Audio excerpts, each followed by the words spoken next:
Hello? Hi. Hi. I am here. Where's the side of the screen I'm supposed to look at?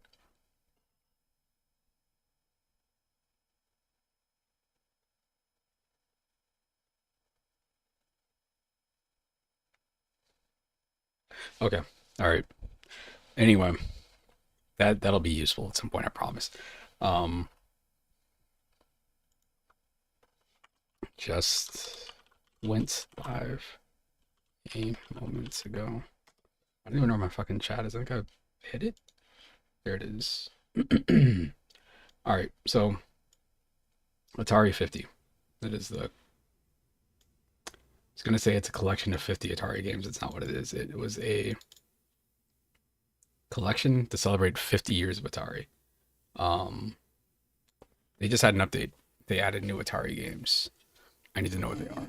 I also went back and reinstalled some stuff. Like I don't know. I'm convinced at some point I'm going to really get into this game, but I'm scared. I'm scared. Um, let's go. Let's see what these are. It's like 12 new games, I think. They're not new. I mean, they're Atari games. One of them, two of them came out in 2005 as Atari 2600 homebrew games, and then one of them is a Lynx game, and the rest are just old Atari games. I don't know how they're gonna add this stuff in. I'm interested. So seemed like a good thing to do. Have this documented. I think Atari 50 was a super cool collection.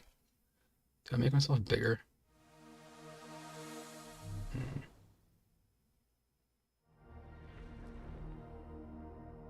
I am the game.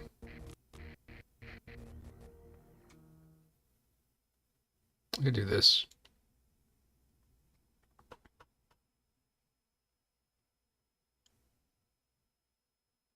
or something. I'm not going out this way.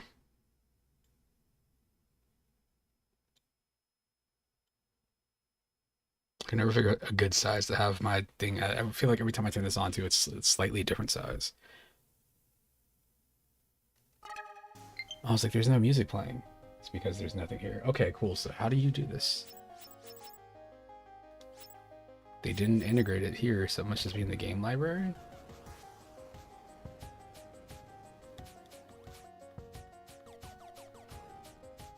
Nothing is new. If I sort by platform.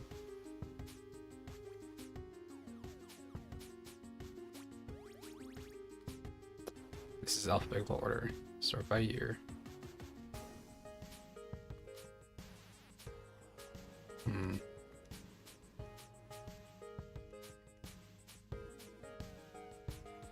Yoop.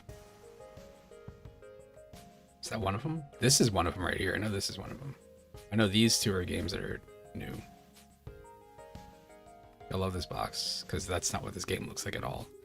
This might be one of them. I'm gonna have to pull up a list to see what these games are because I don't know. I wish they had it sorted by like editions or something. Let's see. Oh, Save Mary. That's another one. Let's go back to the beginning of the 2600 library. Go here. Okay. No. Yes. Yes, this is new. I guess it started with the first one. So I think it was Adventure 2. This official sequel to the 2600 classic was created by Kurt Vindel in 2005 for the Atari Flashback 2 plug and play gaming console, incorporating elements from the Atari 5200 homebrew game by Ron Lloyd. So that means this was designed for those the little Ataris that you see around the holidays, like this time of year. They're like $50 or whatever. And it'll be $50. You're lucky if it has HDMI. A lot of times it's the composite, the yellow, white, and red cables. And yeah, there's nothing else to the game. Um, Over here hoping there's sound effects. I'll find out in a second. See, that probably works right there. Okay.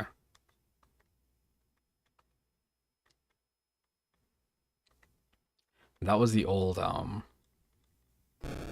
Oh my god. It's the old homebrew area. That was a dragon, that was not a duck.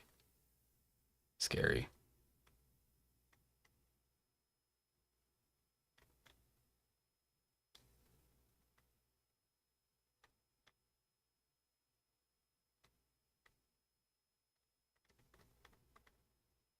I don't understand if that bat is dragging that thing. What is this supposed to be?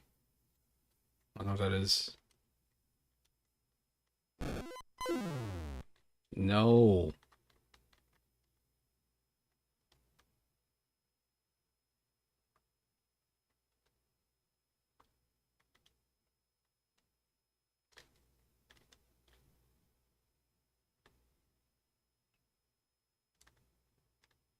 It's a prototype. I'm got hit by this stupid thing and I guess I'm just stuck forever now, so we'll just restart. All right.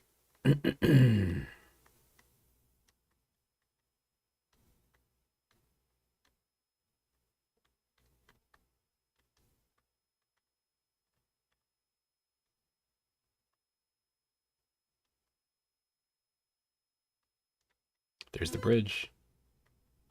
Got to use your imagination. That's a bridge. Oh no. Okay, I was gonna say, did it disappear? Okay, that's the button to move stuff. I guess that's the action button. It's the B button on the Switch controller. Okay.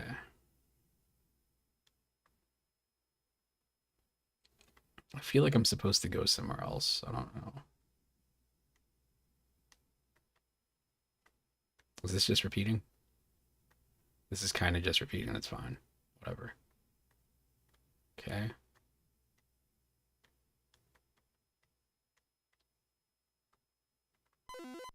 Whoops. I can't use this to cross over to the other side, right? No. Shit. All right.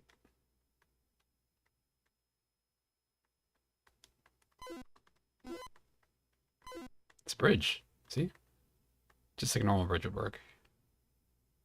What? What? Oh shit. That bat. I'm getting chased by this dragon, but that bat had a key. I'll take the key. The bat took the bridge. I have the key. Gotta figure out how to get back to... Is it here? No.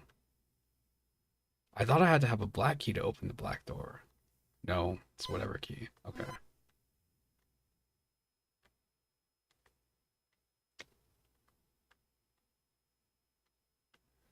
I wish this thing did the historical context for some of these games, because what makes the original, like the base collection, really cool is that, like, yes, you have all these Atari games, and there's been plenty of collections that have a bunch of Atari games.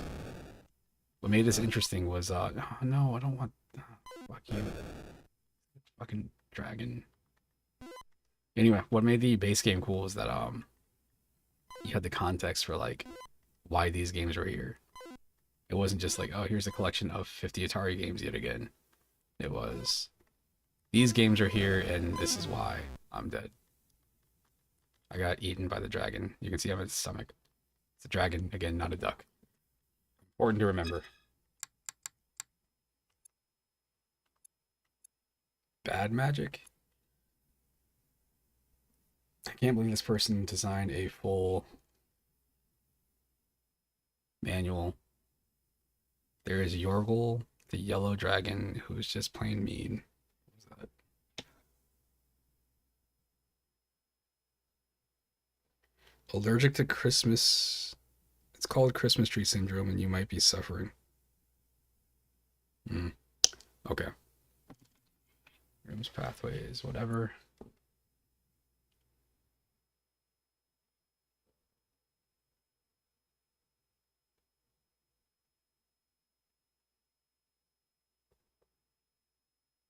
Hmm.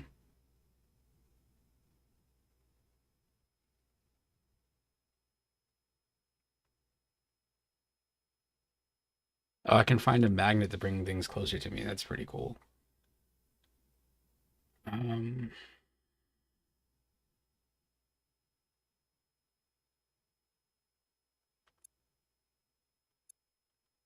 Here's my notes section. All right. Well, let's see. So we got Adventure 2. Play that for a second.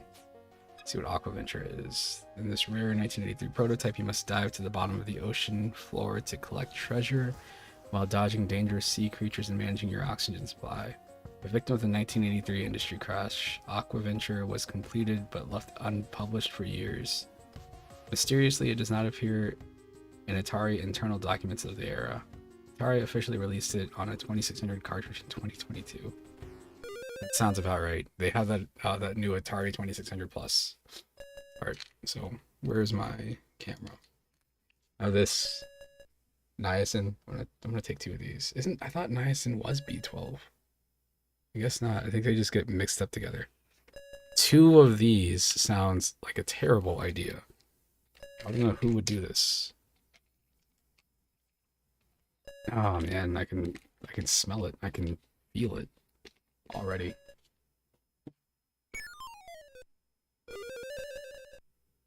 I'm not playing this yet, right? No, it's just drawing a turtle at the top of the screen. Mm-hmm.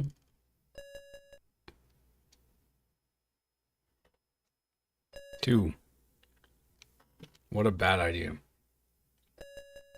It'd be 2 in a day. 2 at once? I don't think so.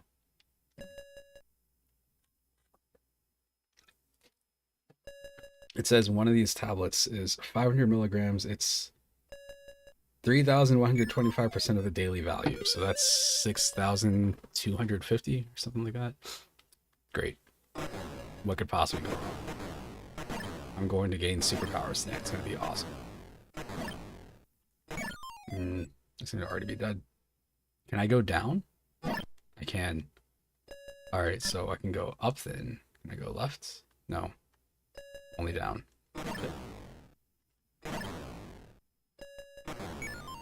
Oh shit, it's a fucking mermaid.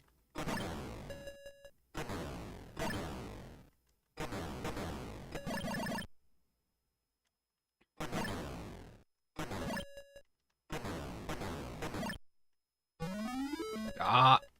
Oh, come on. I got Ninja Turtle. Alright. Telling you, man, not all Atari games are bad. There are some good ones. There are some that are just like really interesting, you know. I think this is an interesting game so far. I feel like I couldn't have, but I feel like I've come across it too. Alright. Okay, so the mermaid takes me up. That's how you complete the level, I guess. Oh shit. This looks really good. Like for the Atari, like those fish, man, they've got like a weird gradient thing going on. Oh.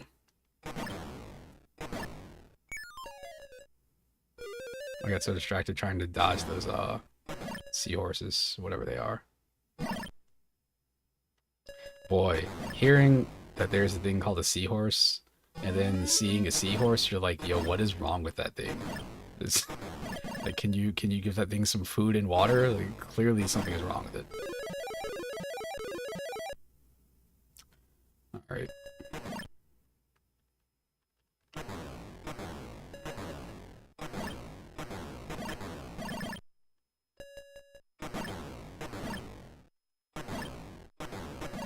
You can tell I'm an American because there are fish that are literally doing nothing except existing, and my sole purpose right now is to come down into their lair and murder them. The gun. That's not a harpoon, that's a straight up gun. Oh shit. Oh jeez. Okay, we're good.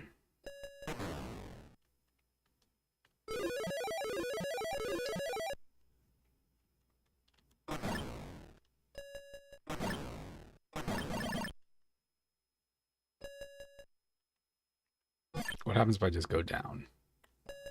Shit. It becomes almost impossible. Alright.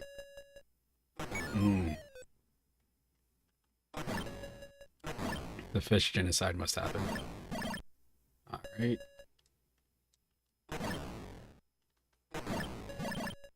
At least, like, once you kill the fish... Damn, I didn't even mean to press up. Once you kill the fish, when they come back faster, it's actually... It's almost easier to dodge them because it's hard to run away from them. Like, you get a little bit of window to like wiggle around or just let them pass by. But when they're moving at their normal like slow speed, like these two down here, it's kind of hard to deal with them.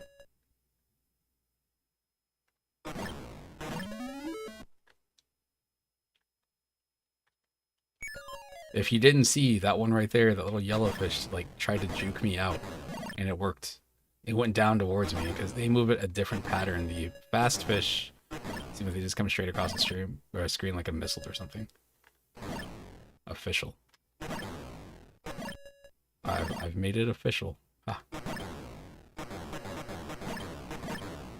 Shit. Ah, damn. That's it. GG.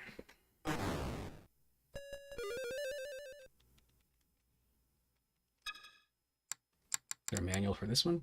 There is. 2022.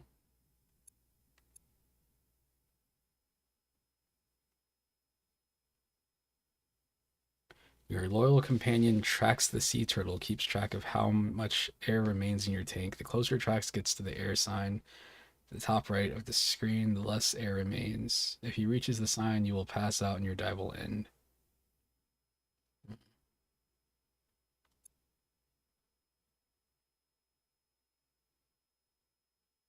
Finished in 1983. Why was it never released? No one is entirely sure. There is no paper trail explaining what happened, but many titles that were in development at that time were never finished because the industry suffered an economic crash. Odds are that Aquaventure was simply one of those titles held back simply because the market was too weak to support new games. I like the notes section. I appreciate the fact that they have this. I miss this. I mean, I miss manuals in general, but like the notes section, always a nice touch.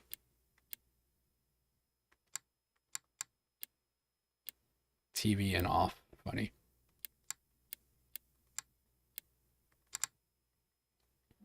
All right. Hold on. Oh, there's no. Okay. All right. No.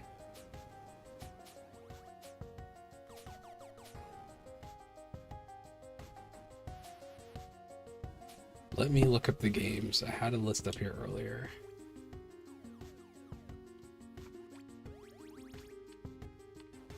Still up. Okay, so we had Adventure 2, Aquaventure. The other one, it looks like it should have already been here. This looks like you just saw it. It's right there. It is bowling. It looks like the kind of game that would have always been in this collection.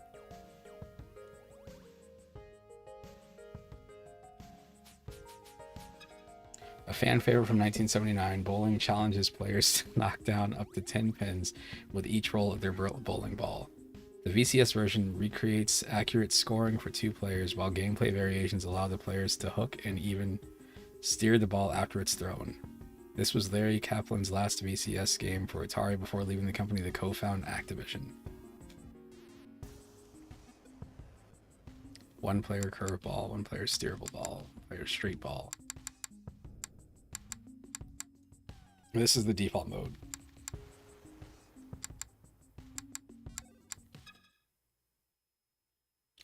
This makes me wonder why they put these games out. Like, I'm not complaining. I think it's really cool they have this collection all. I think this collection having more context, like if I wanted to, again, I've been looking at the manuals for these games. It's cool that that's even here and it's got a scan of the, original manual. But the interviews that they have and the context, like here's some documentation from when we had this idea, here's some like sketches that we had, and here's how we came up with like the design for the ship in Yar's Revenge.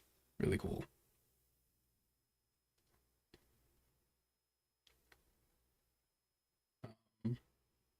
Before pressing the red button to release the ball, the joystick controls the positioning of the bowler. After pressing the red button, the joystick controls the direction of the ball as it moves down the alley.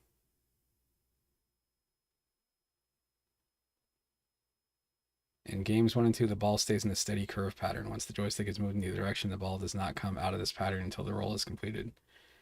In games 3 and 4, you can steer the ball up or down while it is moving down the alley. If the joystick is returned to its neutral position, the ball straightens out. Sorry, that sounded weird because there's no comma there. Games 5 and 6 are straight ball games. In these games, the direction of the ball cannot be altered after it is released. Positioning the bowler is most important move. 1, 3, and 5 for one player, 2, 4, and 6 are two player. There's a strike, there's a spare, and there's an open frame.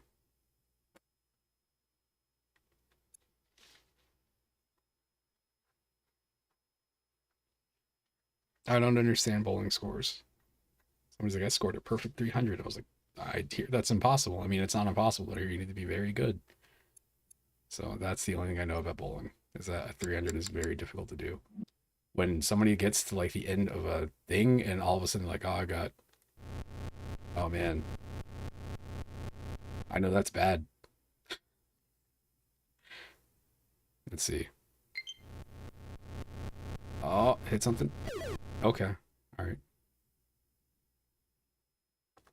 So the fact that I have three, I swear I hit two pins. That's the thing that confuses me about bowling. Okay, I get it. I get it. The controls are, you don't have any speed controls. So if I line up right here and I release the ball, it goes. And from here, I can move it down or up. But I can't move it up and down. It's just going to go in whatever direction. So if I go here, theoretically, I could go up. There we go.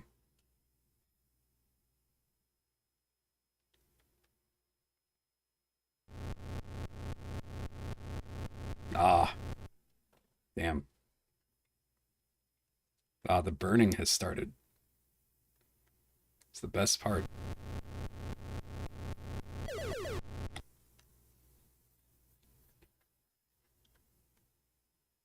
Here. Here? Here-ish? Man, almost.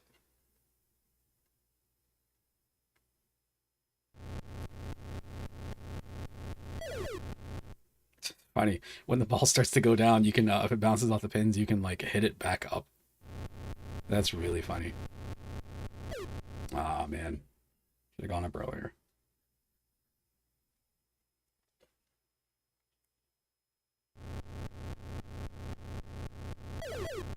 Oh, that's not happening. Because there's no way to hit splits because the pins don't move. I guess they do, kind of. That thing's not going to fly up there and hit that other one. Craziness.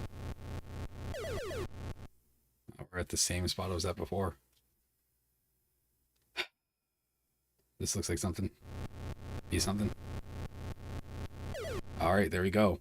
I got my first spare. Look, he flashed. He's now Super Bolero.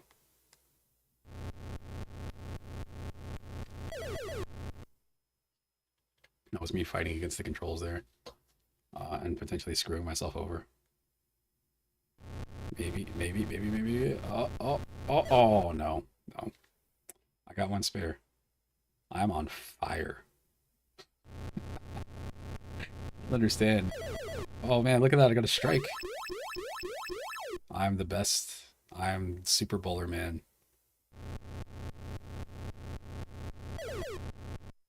Alright, I got a strike and one spare.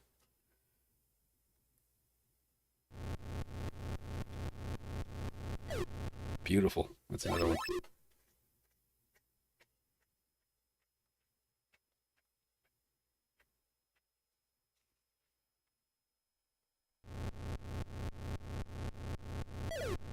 Oh, who do you think you are?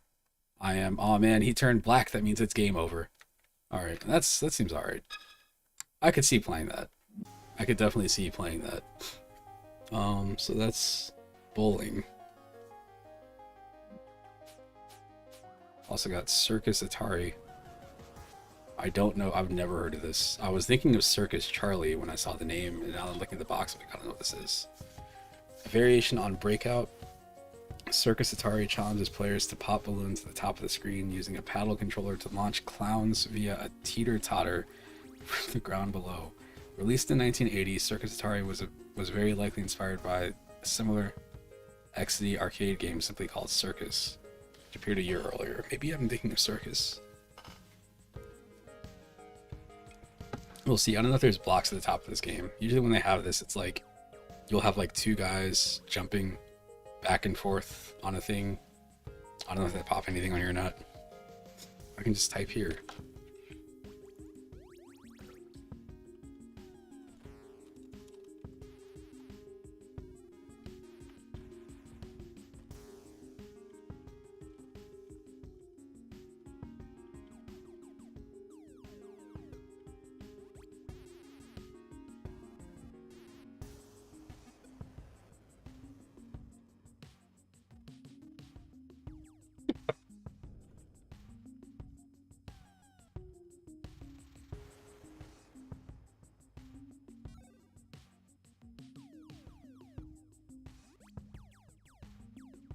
Homer, chili.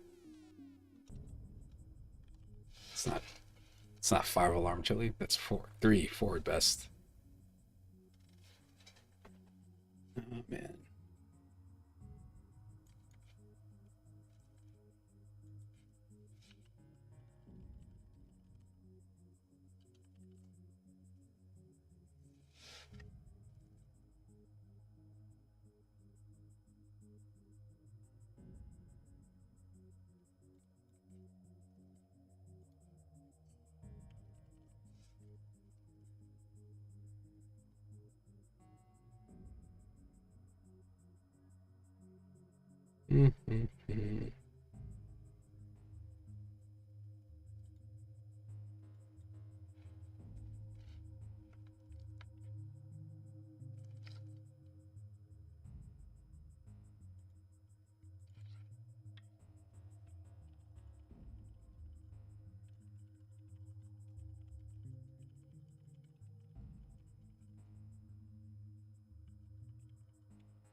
Okay. Boy. Let's go. Yes, this is how I figured this would go, but boy, I wonder if you can use touch controls on this.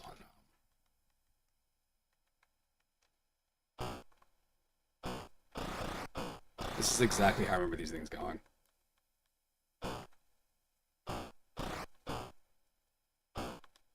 Oh, what am I doing? Over here thinking I need to be right in the middle.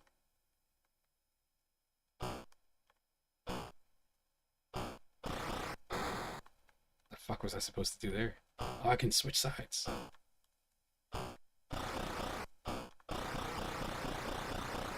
Dope. Dope.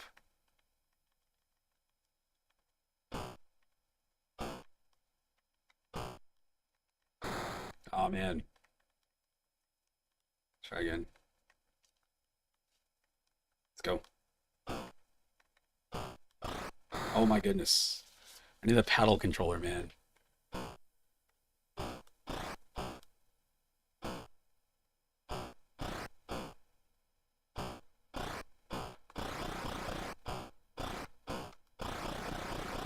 Yo, the way that like when they get caught up there, it's very tough.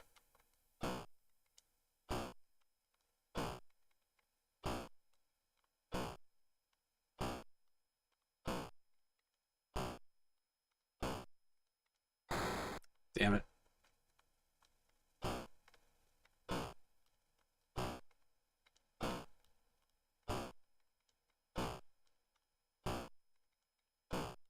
There you go. There you go. Ah, come on.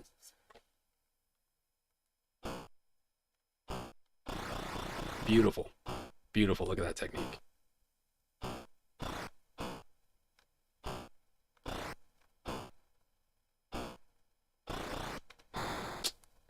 Damn. Damn, damn, damn. Okay. Another good game. I'm going to say this one is good. Let's check out the instruction manual.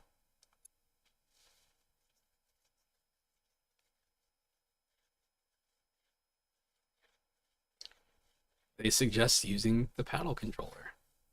Pop, pop, pop, pop the balloons and score points. A wall of red, blue, and white balloons appear at the top of the screen. Yes.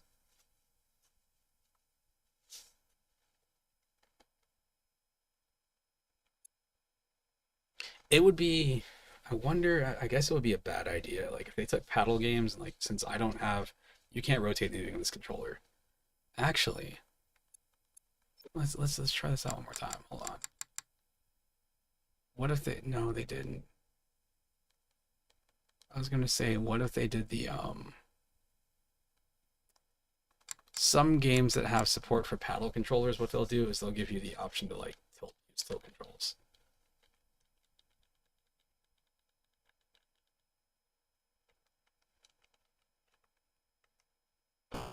Um, damn, I had that coming.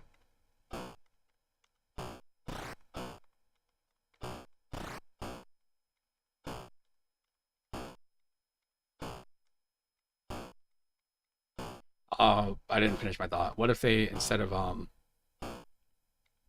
to worry about any sort of tilt controls or anything, what if they were like, all right, if you rotate this, the faster you rotate, the faster you move.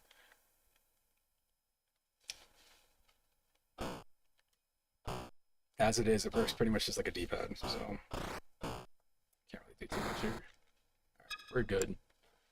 You'll back out of this one. Is what it is. What the fuck is Dark Chambers?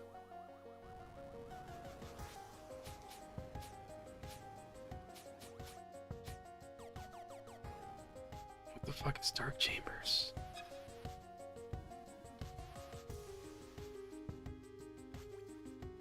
Weird. I don't remember this being here, but let's see. Let me look up the Atari 50 game list. Atari 50 list. Came out last year. I can't believe this game is that old.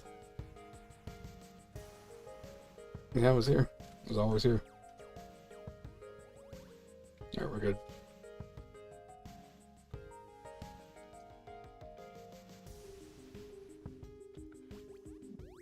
Oops. Get back to the actual list I needed. This one.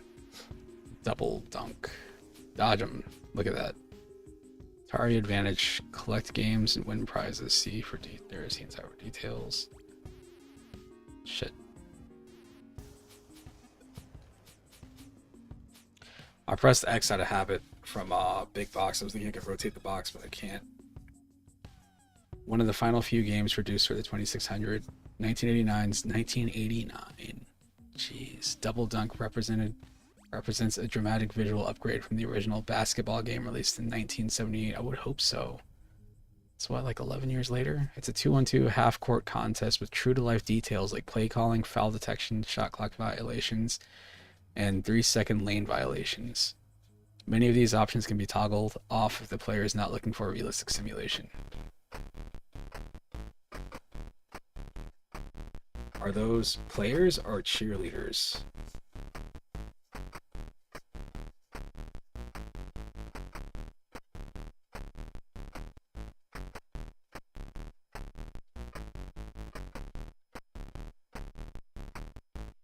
Oh my goodness. I'm dying here. See, for me, it starts here and then it goes down. So right now it's like it's in my arms and then it's in my midsection too.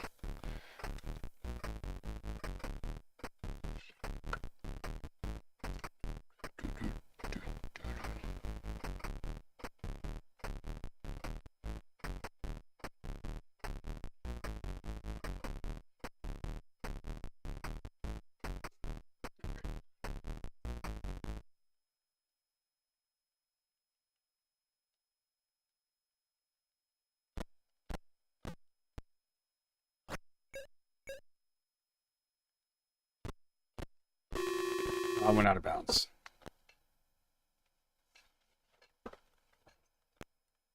I gotta remember. Oh,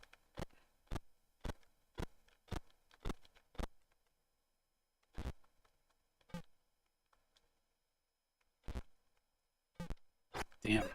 Oh, I think he dunked. Oh, I'm not trying to go out of bounds. I'm trying to figure out a fucking pass. Let me check out my manual.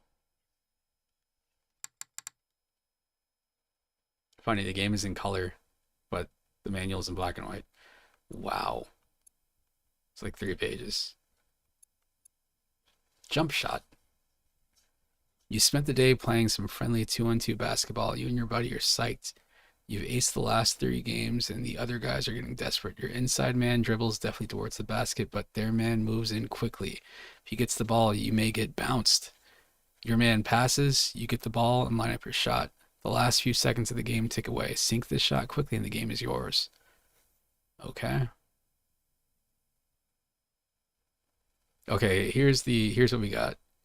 Game length 2, 5, 10, or 15 minutes. Crazy fucking talk. Or until one of the teams reaches a certain score, 10, 24, 36, or 48. So there's 3 points. 10-second violation. If the offensive team does not shoot within 10 seconds, the other team gets the ball. Crazy. 3-second lane violations. If an offensive player stays in the lane longer than 3 seconds at a time, the other team gets the ball. What? Foul detection. Penalize players for fouls. Select either yes or no. You can choose different colors. Okay, 2 teams with 2 players, Mr. Inside and Mr. Outside. Keep it simple.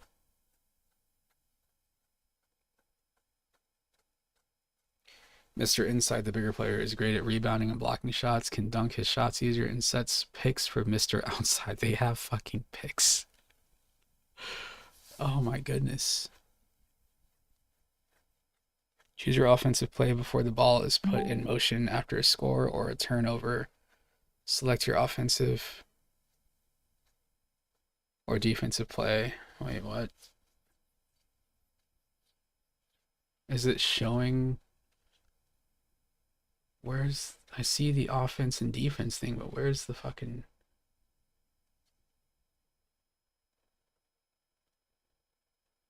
time your blocks this for successful interceptions?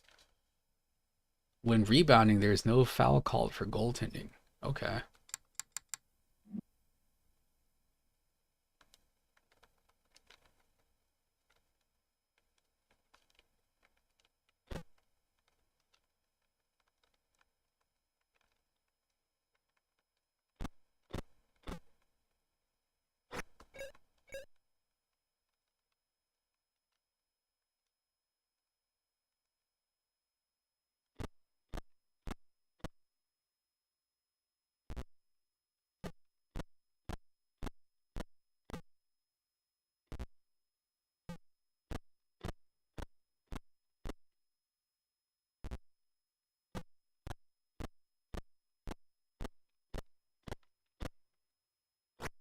Got a point.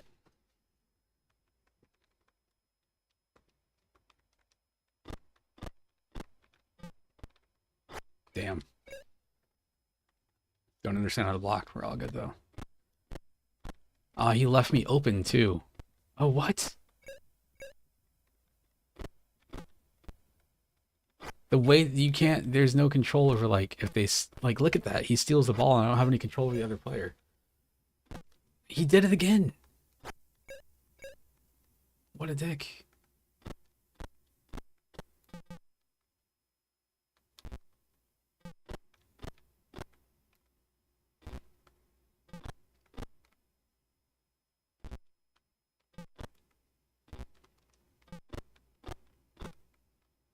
They stole the ball.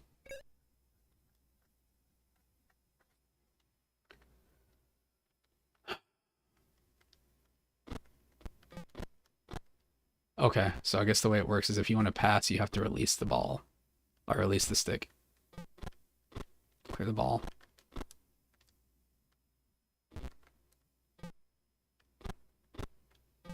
I wish you could do like a layup.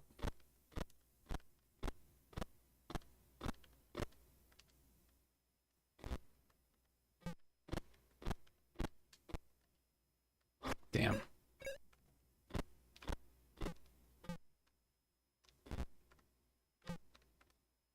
How the fuck are you supposed to block a shot?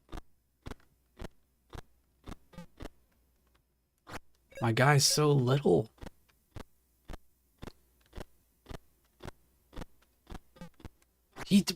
What is that? What is that? Oh my god, it just happened again.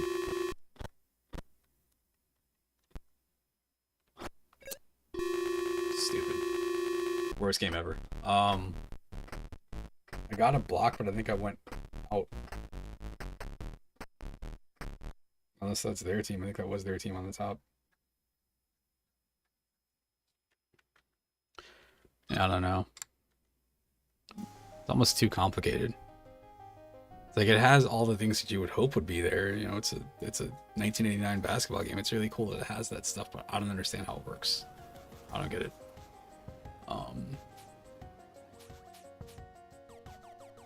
Maze Craze.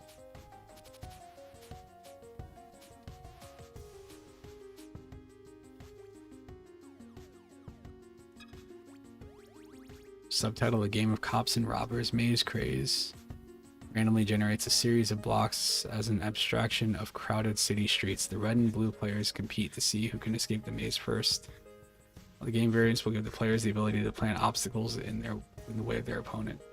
After completing work on Maze Craze, designer Rick Maurer went on to create the VCS version of Space Invaders.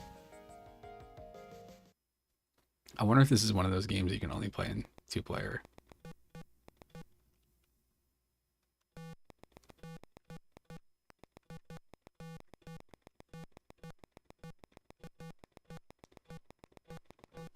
Whoa, this is a crazy maze. Yeah, I think I need another player to play this thing.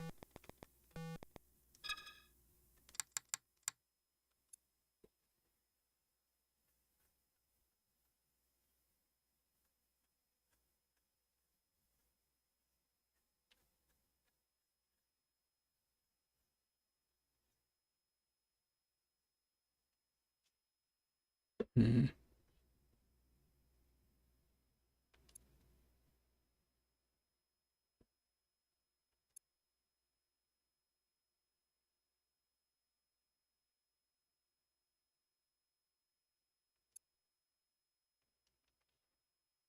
You see? Yeah, it requires 2 players. Okay, that's fine. All right. Well, I can't play this, so I can't really make an opinion on that. That's fine.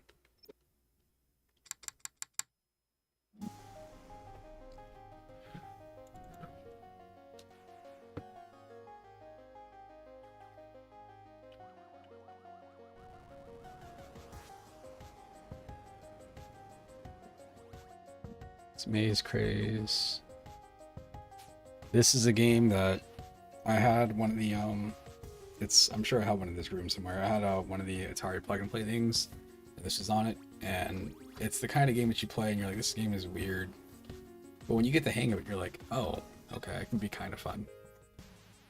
An interpretation of the popular family pastime. Players attempt to put their golf ball around 9 playfields populated with tricky boundaries and moving obstacles. Released in 1979, miniature golf, arcade golf, and its Sears Telegames release, still enjoys a following for its accessible mechanics and enduring challenge. It doesn't enjoy following. It's fucking 2023. What are we talking about? It's fucking liars.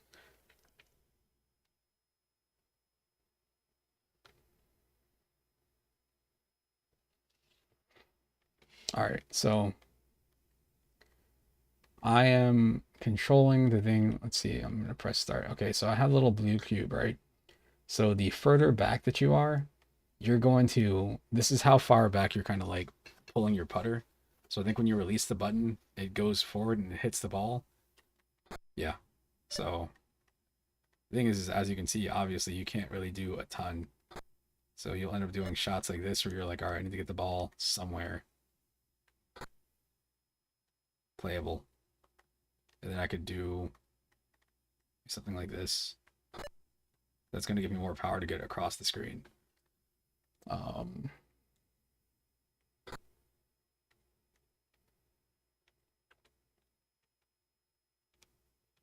Try this out.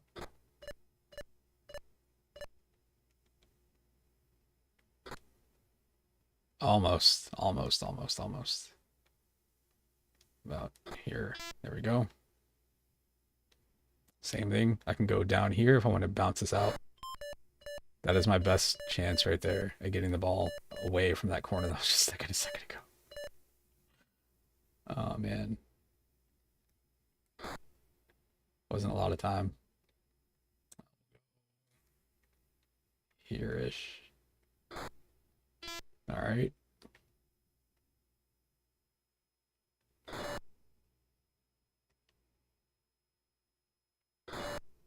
That's not what I wanted at all.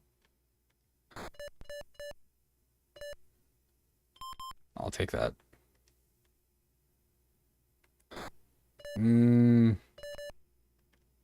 Bad shot.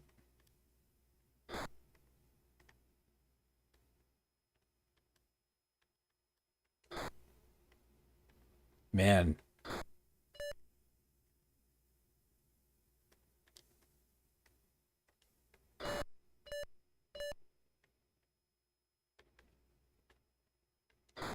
Oh, bad idea. Let's go all the way back here. Something's gonna happen here. That was almost a good position. All right, maybe. No. Oh man, I went back up. I go from. I'm convinced at some point statistically it has to bounce in. Almost there. It's got to bounce in that spot. Damn it. Damn it. I went too hard again. Okay, just a second.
Okay, pass on this one here.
I'm still here-ish. Where's...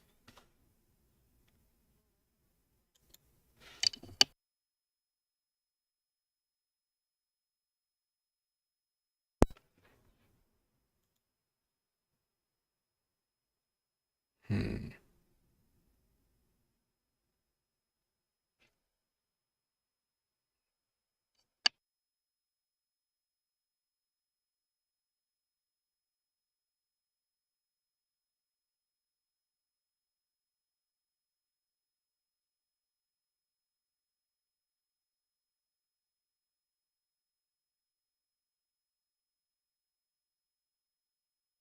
Was over here trying to figure out what my shortcut was for the camera.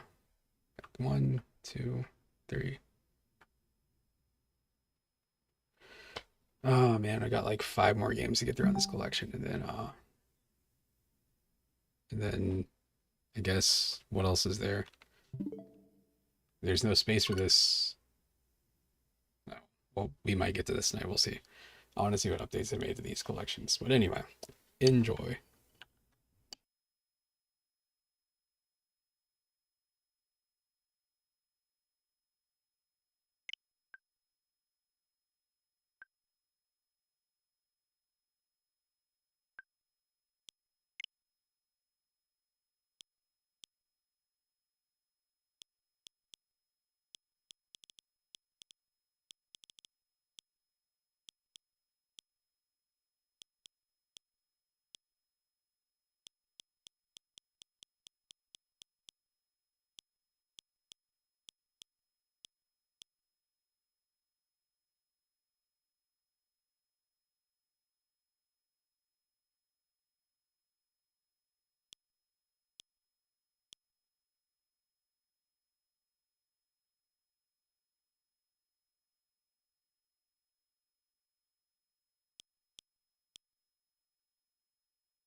Sacrifices were made. I had to get rid of one so the other one could live. But what's going to happen is I'm going to play this for like 15 minutes and be like, I'm going to uninstall this. GTA 3 is a game I have a soft spot for, but I'd rather play Vice City than 3 or San Andreas. Anyway, back to Atari 50.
This box art looks really good. I like this. I wish I could zoom in on it, but it won't let me. Doug Naybauer. Super Football is partially or particularly impressive example of what developers could achieve after a decade of 2600 development. Smooth sprite animations and the player's perspective down the scrolling gridiron offer a clear direction to sports game developers of the 16-bit era. Facts.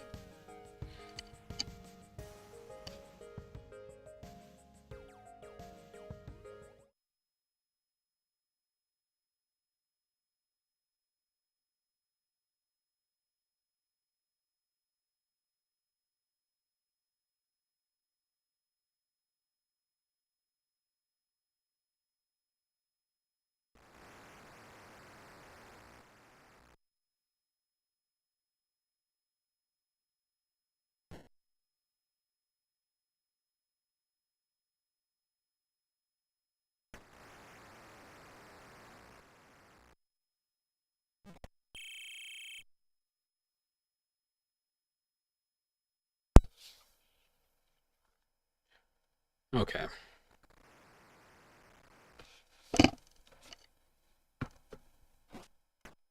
Look at how realistic these sprites look.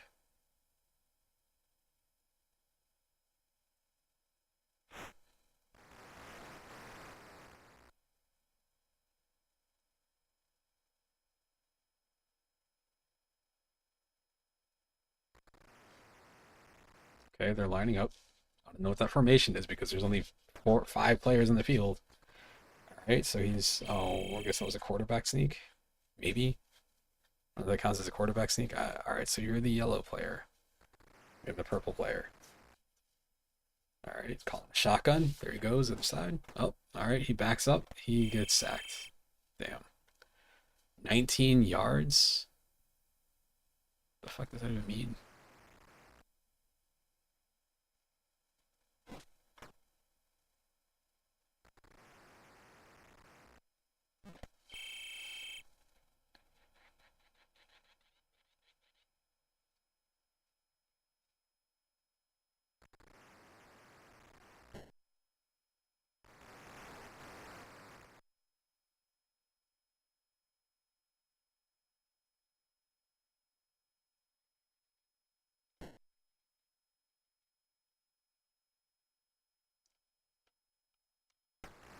All right.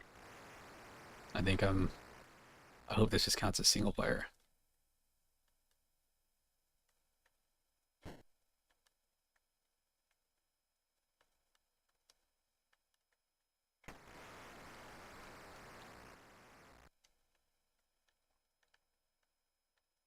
Oh dear lord. How what was that?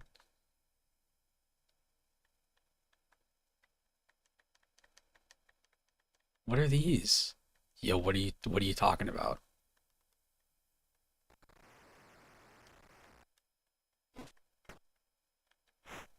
Ooh, ooh, ooh, ooh, ooh, interception. Okay, okay, okay, okay, okay, okay, okay.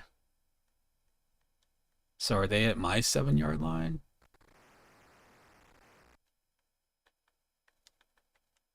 I guess I'm playing a zone. Oh man, I'm playing a zone and oh boy. Oh man. Then man to man. Don't know how I would do that though.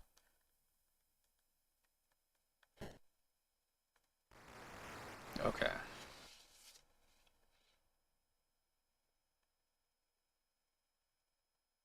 So, all right. So that's me all the way at the top of the field. Got the ball. Camera's gonna transition. Here we go. Here we go. Here we go. Here we go. We're making some progress. Oh. All right. I'm assuming I am sacked at the 32-yard line on my side. What are these plays? How the fuck would I know what the plays are? All right, we're gonna go with this 11 again. This play was looking all right until I got sacked. Oh, got positive yards. Just got to get past my damn lineman. Oh. All right, so that's second down, 11 yards to go. Let's try 12.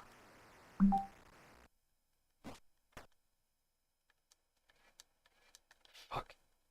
Oh, oh, oh, incomplete pass. That would have been beautiful. 13.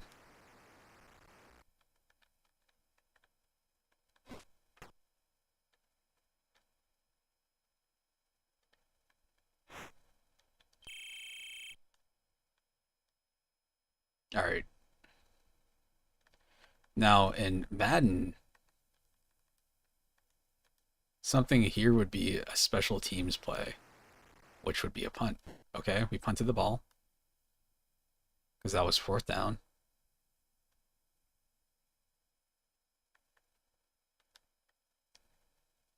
It's on their 31-yard line, I think.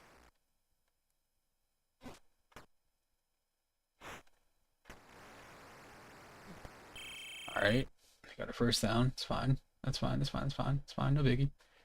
All right, we'll go with this 83. That's a punt return. That does me no good. Wait, it kind of does me some good. Oh, I missed him. Oh, and he got another touchdown. Damn.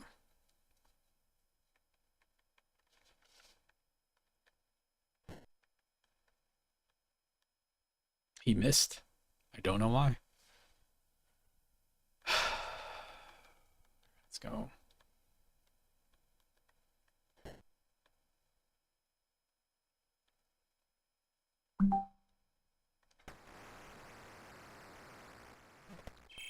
It looks like he just slapped me in the face. My 28-yard line. All right. Let's try 21. What's 21?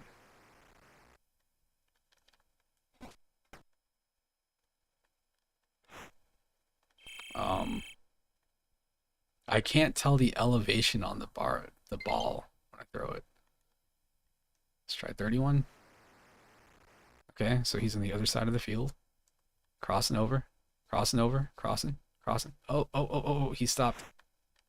Oh, man. It's my third down. All right, we're gonna have to go for a good play here. Like I can tell the difference in these fucking plays. We're gonna go for a running play. Going up. Um, 6 yards to go. We're gonna go for another one. Good old 43. Lucky number 43. I don't like the way this is looking. Wait. Fucking 6 yards, 6 yards, 6 yards, 6 yards. I did it. I think it's a first down. Oh no. I had 1 more yard to go. Damn it. All right. 51. My favorite. I love this one. Okay. Oh my goodness. This is bullet pass right away. All right. We're going to back out of this. This seems like a pretty good game. The only problem with this game is that there are the number of plays.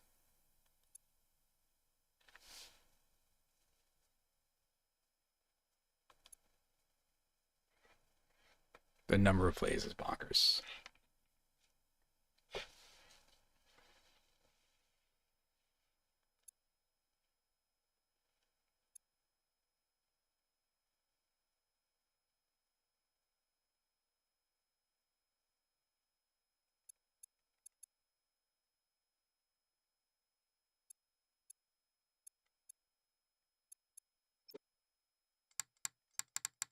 There's a lot of plays. I think there's more plays in that game than in some Madden games. Just built into it. Return to Haunted House. Let's check that out.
Son of a bitch.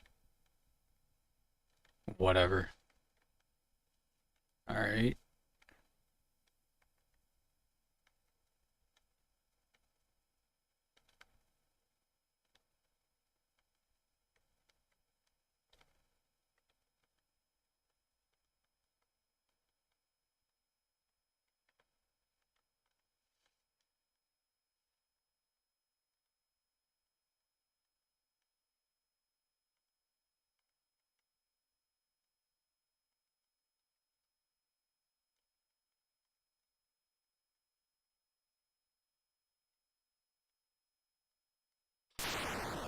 The fuck was that?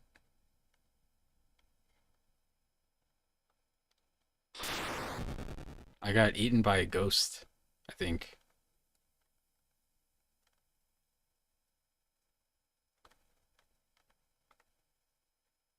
I guess that black border right there means I can't go that way. Must be a wall. That means I shouldn't be able to go this way either. Okay, cool.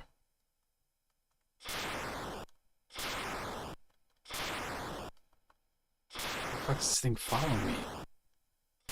You stop? Oh man. Eaten by a ghost again.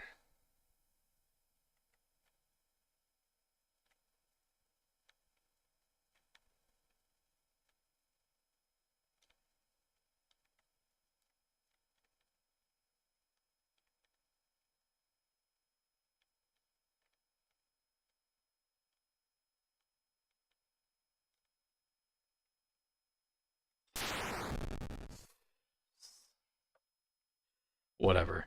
Alright. Let's see the instructions for this.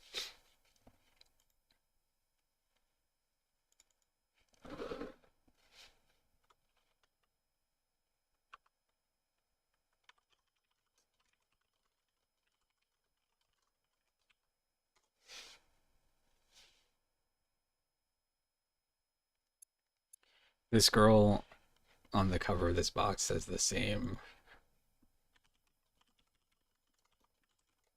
She has she has the same pose as that girl running away meme. I'm gonna make that thing appear on my screen. I haven't done this yet, so we'll see.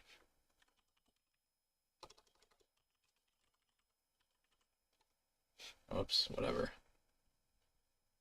Rename it on my desktop.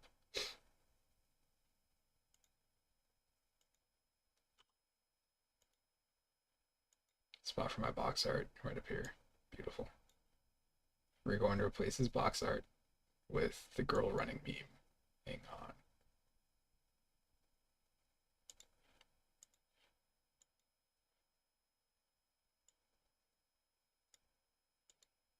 How is that not? That is that's a similar pose. It might not be the exact same thing. If you like had her angled down like this, definitely. It's the same thing. Same energy. All right.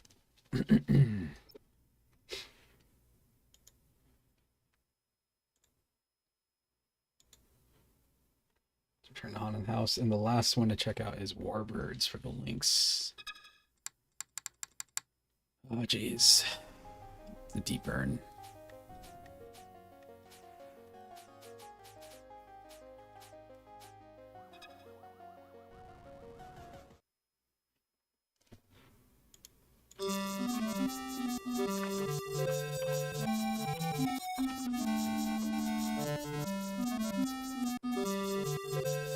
Over here trying to adjust my PC volume to make this game get more quiet, realize I have a separate speaker.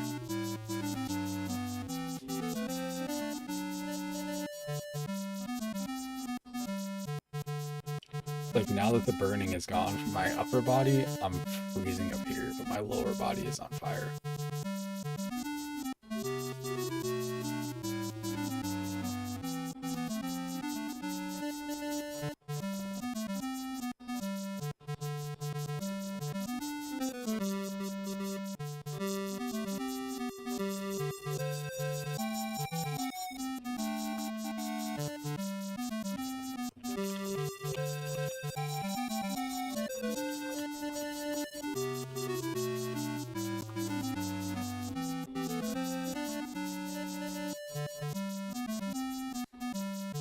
It's funny. There's 12 games. I spent about 10 minutes for my father.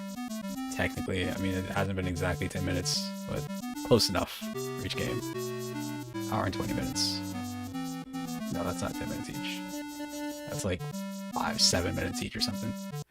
That's what, like 80 minutes? Alright, ammo unlimited.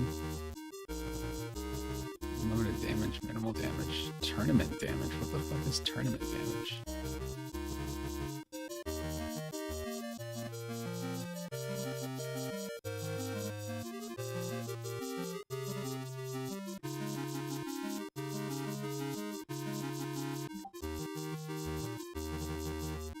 How do I start this shit?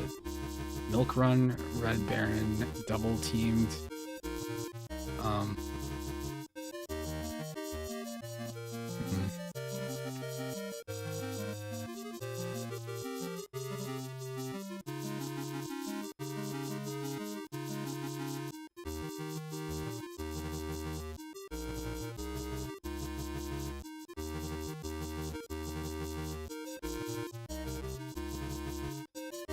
I hate floating keyboards, oh my god.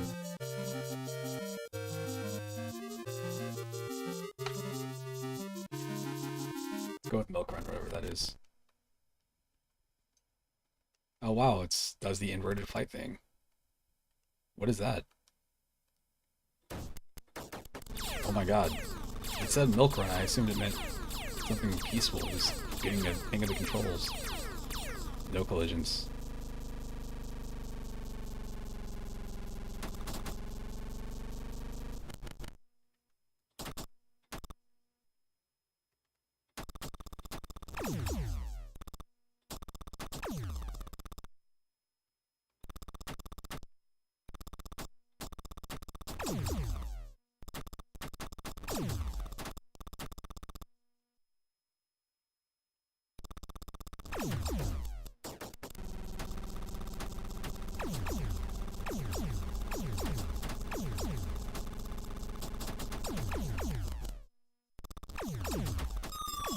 There's no way I'm not lighting that guy up right there.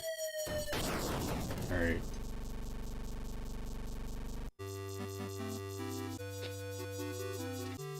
Don't know who that is. Here's a picture of generic white guy.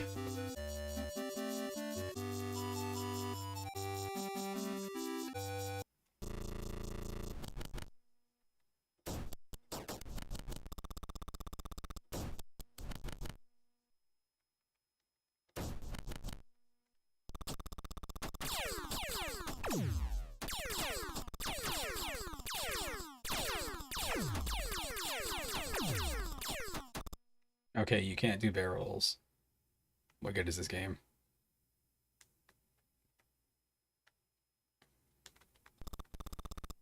It shows your altitude, which is all over the place.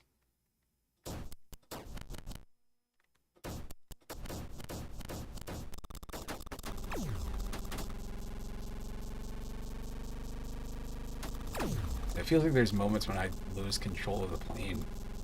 Like right now, like I have no control over what I'm doing. I'm just going this direction. It's like I'm spiraling. You would assume maybe the air means something. Maybe it does. Maybe I'm about to black out. Let's try that out. Oh, I can do a barrel roll. Oh my god, I can do a loop. Okay. I guess the problem is that I have to go by visual to find the other pilots, so I lost them. There they are. I'm gonna lose them in the cloud cover. You know, I'm gonna pretend I'm playing a simulation game on an Atari Lynx.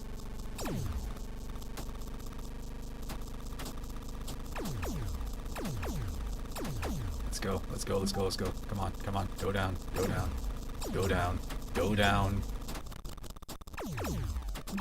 Go down. That's right, punk.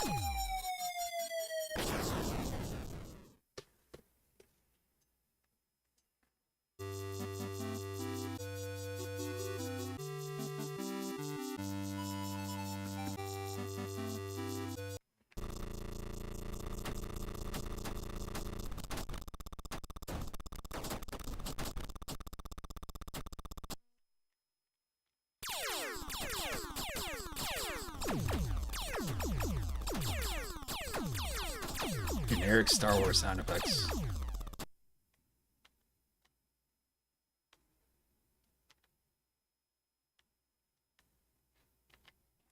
What'd be really cool is if they brought back that. So on PSP, I believe they made this EA collection and they put the Strike games on there, and I think maybe Road Rash or something like Road Rash 2. It'd be really cool if they brought those back.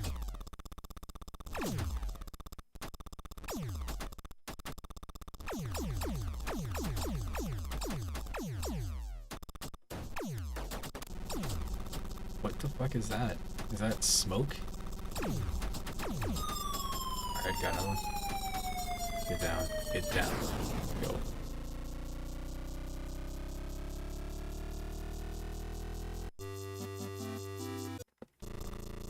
Roll.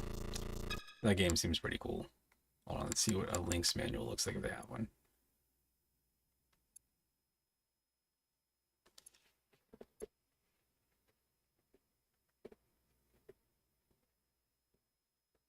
Okay. Okay.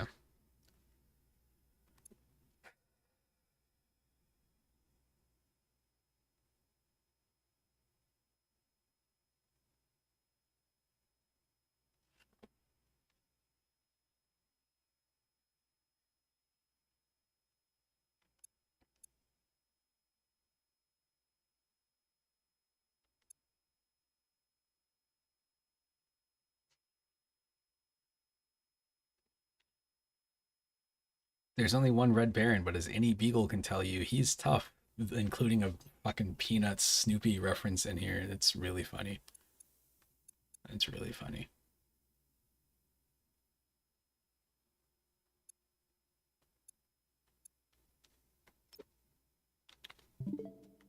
That's it for this.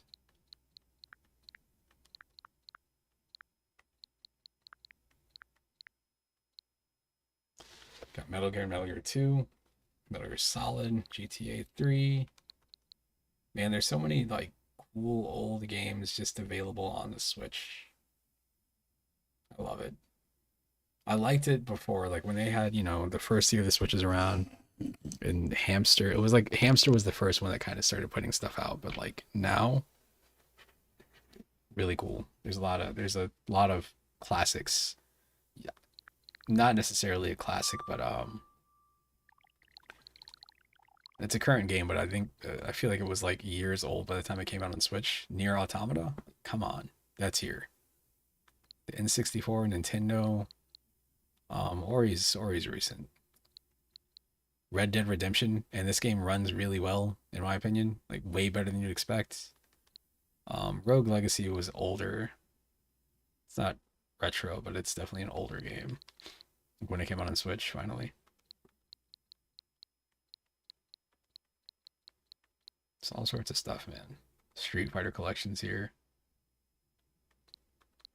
Streets of Rogue is a game I recommend to a lot of people. The Cowabunga collection, Siberia 1 and 2. This is good. This is free. I think if you have a Switch Online thingy. But this is like one of the best multiplayer games on Switch, I'd say. I mean, I've got Splatoon. I would much rather be playing that down there, though. Alright. Not that this is retro, but it's a collection of the stuff from 1 and 2. But modernized. This right here, Monster Hunter Generations Ultimate, when it came out, it wasn't retro, it was current.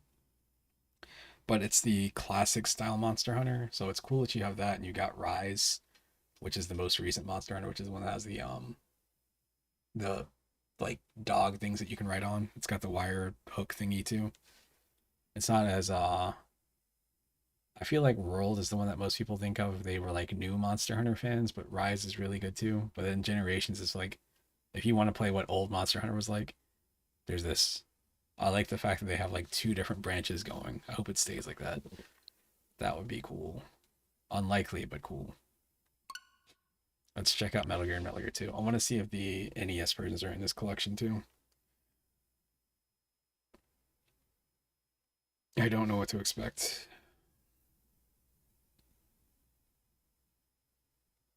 This game contains expressions and themes which may be considered outdated. Yes.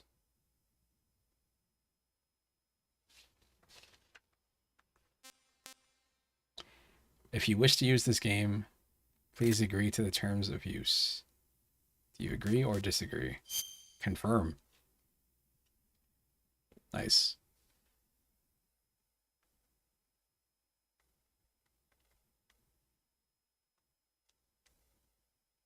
Prostitute a child, exploit a child for pornography, or engage in acts likely to constitute child abuse or engage. Wait, what does this have to do with suicide use? Seek a relationship or with another person that Konami. Seek a relationship with another person or engage in acts that Konami determines is made for the main purpose of causing a relationship. What the fuck am I looking at? Campaign for pre-election campaign? Campaign or participate in politics or something. What is this? Rules of conduct.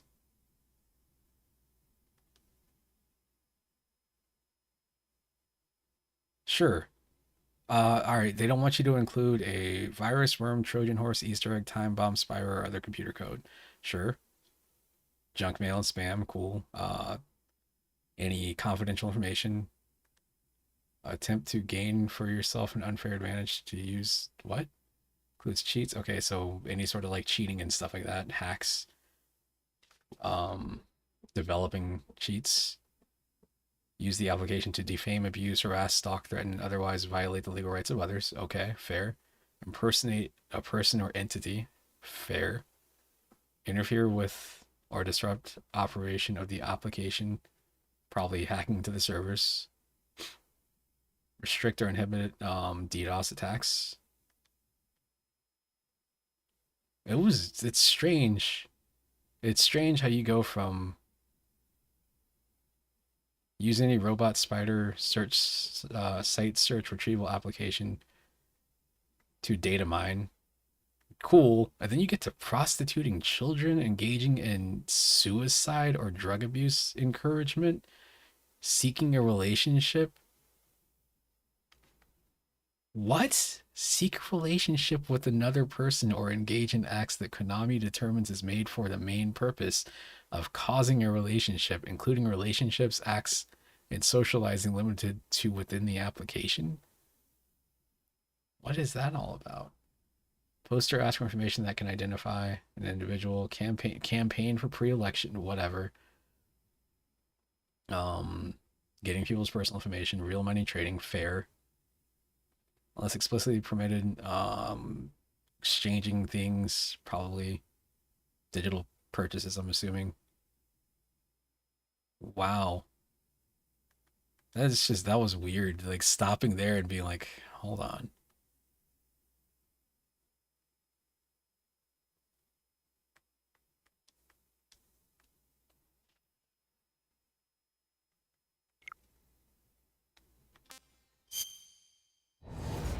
Prostitution in my agreement to play your video game? How was that a concern? Who's sitting here playing like, I'm gonna play Metal Gear and get some children. I'm gonna kidnap some kids and abuse them.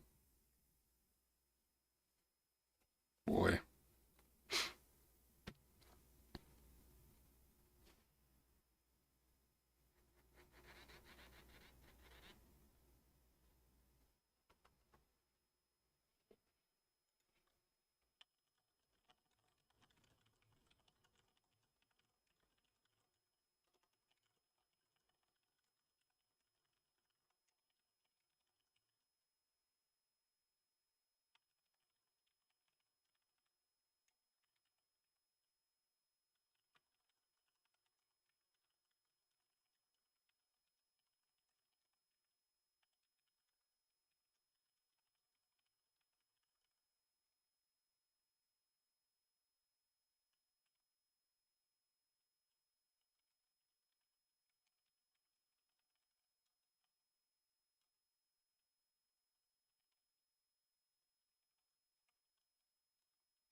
What do we have? What is the Master Book? This book references content from the entire Metal Gear series. I recommend reading this after you completed each game to avoid spoiling your experience. Are you sure you want to read the book? I just want to see what it is.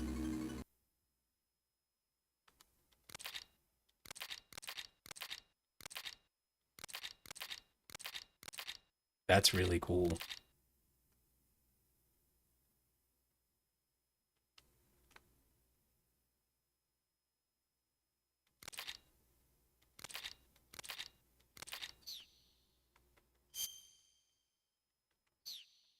I like the way they illustrated it. Screenplay book.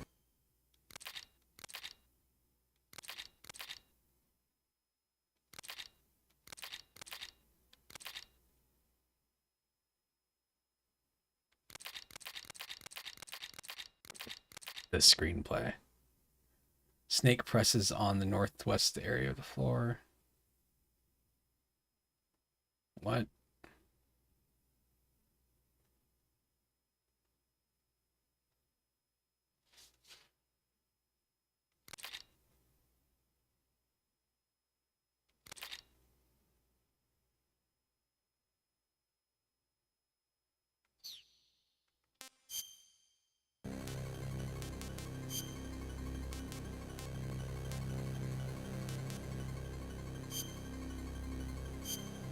Hmm. Hmm.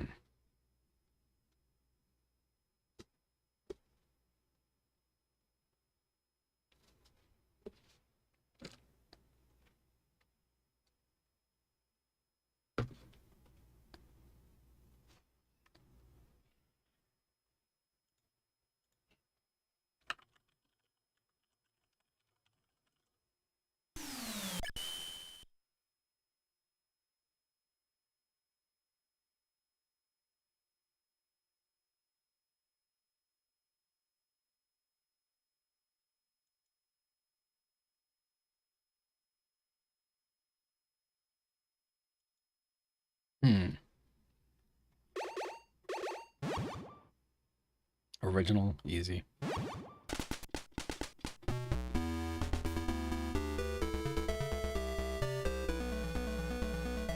I like how they have the concrete wall border. This is Big Boss. Operation Intrude in 313. Infiltrate the enemy's base, Outer Heaven, and destroy the ultimate weapon, Metal Gear. Let's go over the details first. Make contact with Gray Fox and find the location of the ultimate weapon, Metal Gear. Let's use frequency 120.85 for all communications from now on. Dun, dun, dun, dun, dun, dun, dun, dun, dun, dun, dun. This is Big Boss. The mission is infiltration. Make sure that the enemy does not discover your whereabouts. Over. I don't think I have anything yet.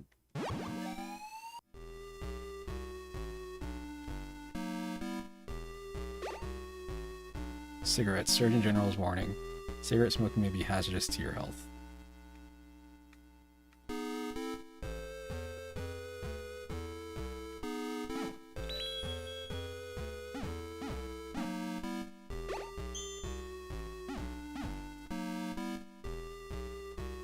See, the way it works is the enemies are where you see them, but if you use the binoculars, you can look up a screen and you can see where they're going to be at to get an idea of like, alright, if I land over here, then they're not going to see me.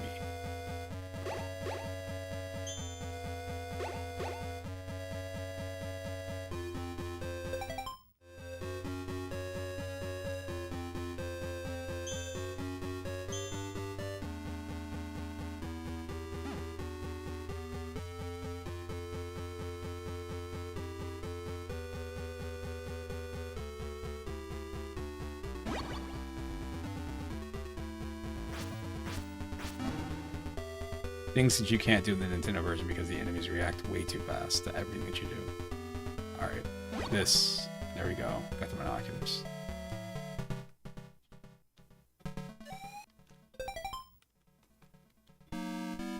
What What is screen? A line left, a line right, and center. Wallpaper. Ooh, ow. Alright, that's a decent one. It's also a decent one. That's not. Wallpaper one is the best one.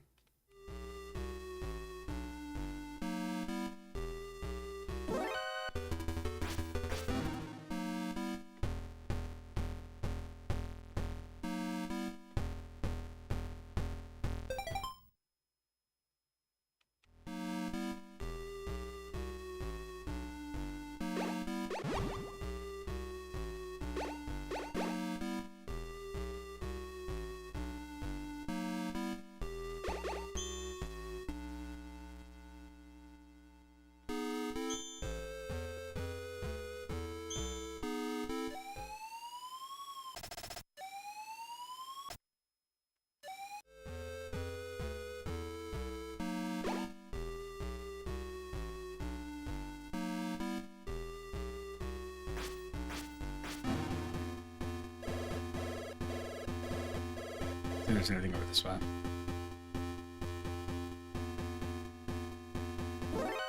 Shit. Alright, I was gonna say I think they follow you in this version, but I guess not. I'm sleepy.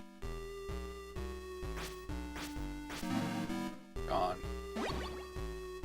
Gas mask.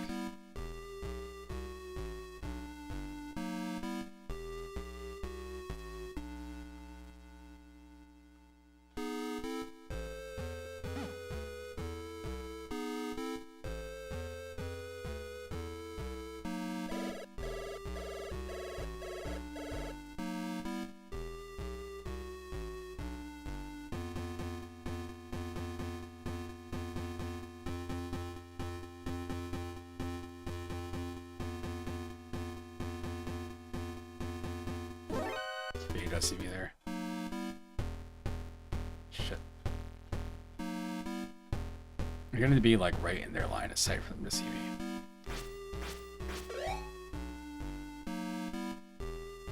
You drop something? Dropped a ration.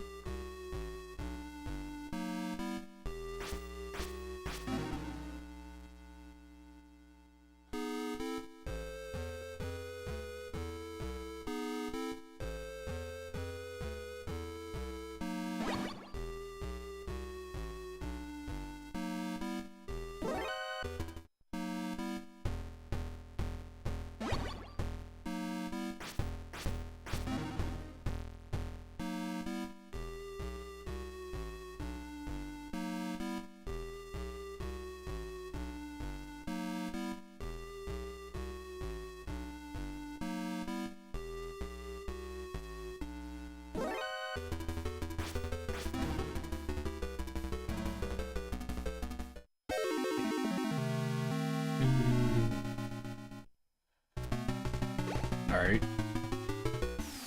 Just out of curiosity, I just want to see how that ran. So if I hit end game, that should take me back to the main menu, I hope. I hope. Okay, we're good.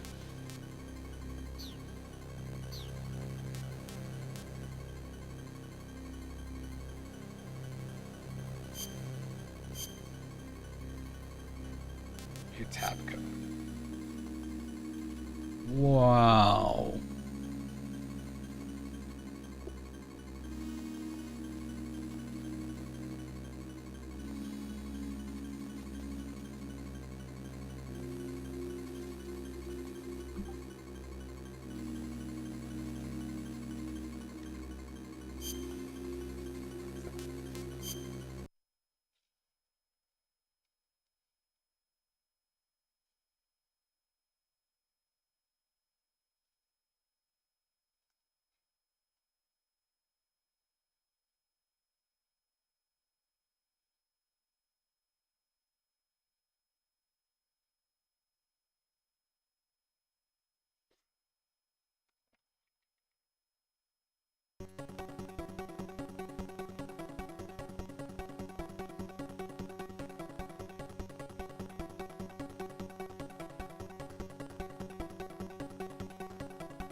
Every time I see this logo, I'm like, I'm in for a bad time. For this game. Oh, it won't let you pause here. Funny.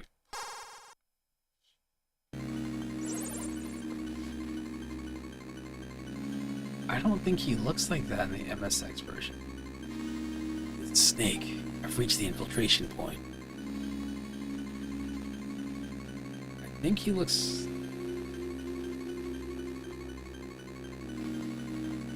No. Something. This doesn't.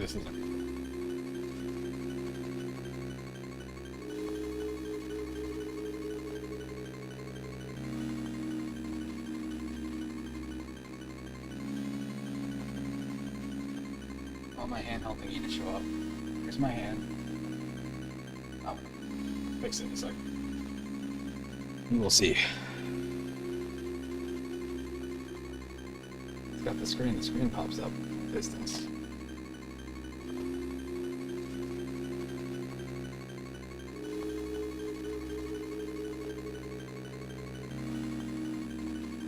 The last game I was playing was for my Amiga. Can't do it. It's the Microsoft MSX, right?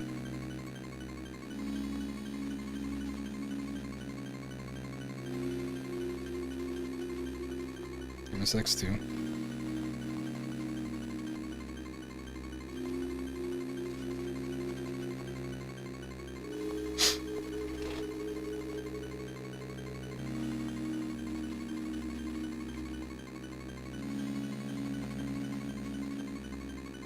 Yeah, he does look different on this version. Man, hang on.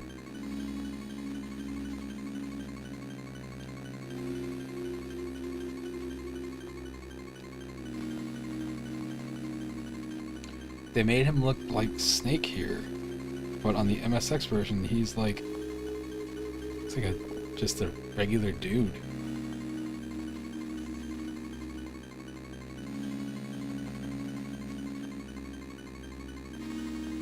I really hope this thing shows up once I pull up to the camera. Look at this. Shit, they're trying to censor the truth from you. I'm gonna make this appear. Hold on, let me get rid of my background. Pardon the mess behind me. Where's my webcam? Properties, filters, background. It's a mess. All right, there you go. That is MSX Snake. Weird, right? Oof. It's impossible for me to clean this room. Dog will not let it be. Alright. Right on time as always. Let's get started. Commencing Operation Intrude 4014. Let's go over this one more time. Your mission is to infiltrate Zanzibar land. Your mission is to infiltrate Zanzibar land and rescue the kidnapped Czech biologist, Dr. Kio Marov. Snake, we provided you with a new anti-personnel sensor. Try switching it on. Okay. The white dots on your radar are enemy soldiers. The red dot is your current position. What's the radar's effective range?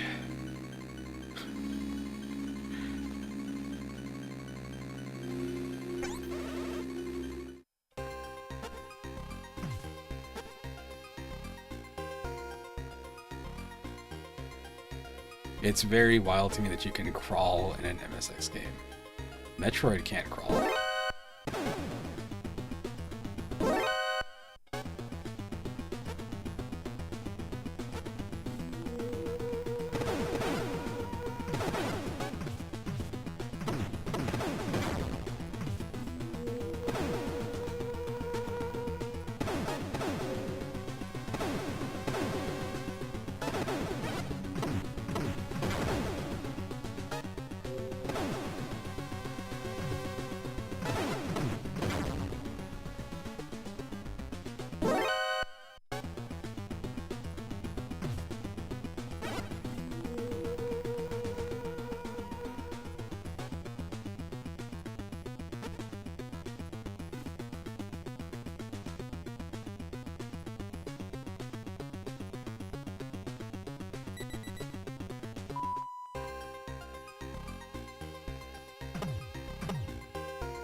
on the map. All right, you see that white dot coming down? There's a guy on patrol. Good. Fuck. Check the back of this thing. Flashing.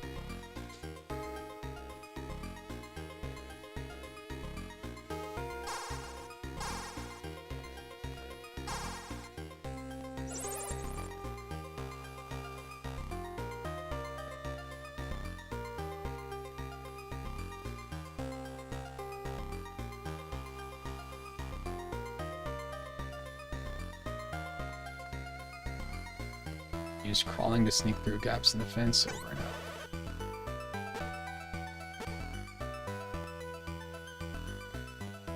Again, it's very wild to me, like, you know, when I feel like maybe after Metal Gear Solid 3 came out, people started to become aware of this game. Again, this is an MSX game, so in the West, we, you know, I don't know anybody that knew. I hadn't heard of the MSX until people started talking about Metal Gear. And that's always the context. It's like, yeah, they got this version of Metal Gear for the MSX, and it's like the Nintendo version, but it's way better.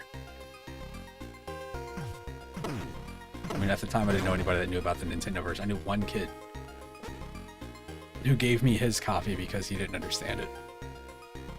And he gave me his copy in like 99 or 2000 or something, so...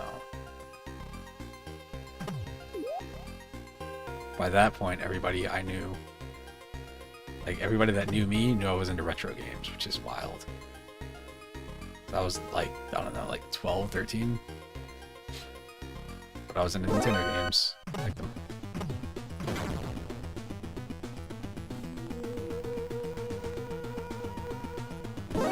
Motherfucker. I got.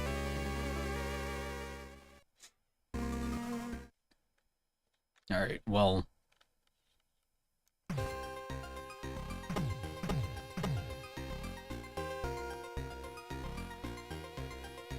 It was that guy from the right that got me last time.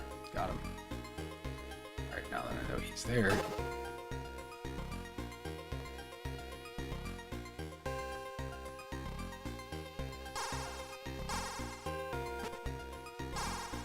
I described the original Metal Gear to somebody. When you play it as a kid, it's this really cool military stealth game. When you play it as an adult, you realize I'm basically just fucking playing Pac-Man.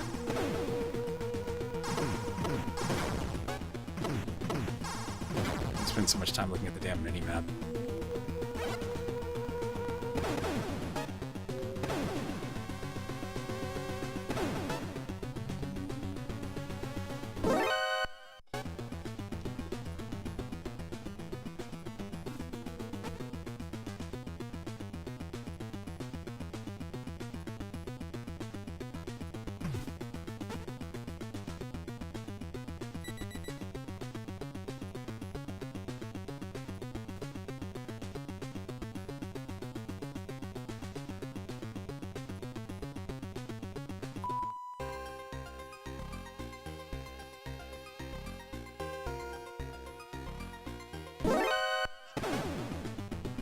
Alright, well, there's nothing else to see here from what I can tell. That's Metal Gear and Metal Gear 2. I thought the NES versions were included, but maybe they're not. Maybe you have to get the Legacy, the full collection. The thing is that I bought 3 a long time ago. Well, I bought 3 the day it came out. And 2 I've skipped on because, it's like, to me, 2 is the one that people talk the most about. For different reasons. Some people say it holds up the best. Because it's got themes that apply today.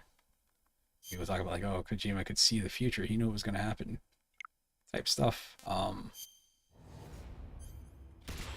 they here? The fuck is download? European back. Game selection.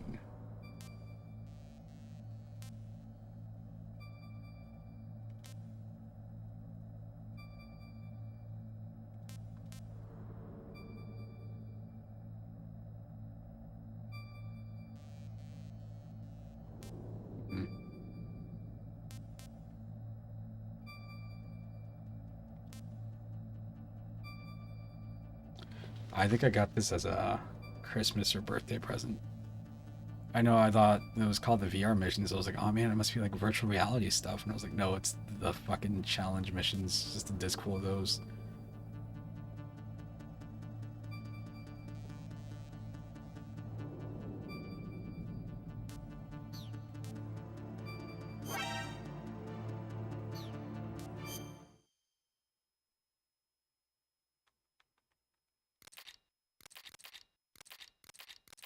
You tell me there's a screenplay for this, I'd believe that. But the original Metal Gear? No way.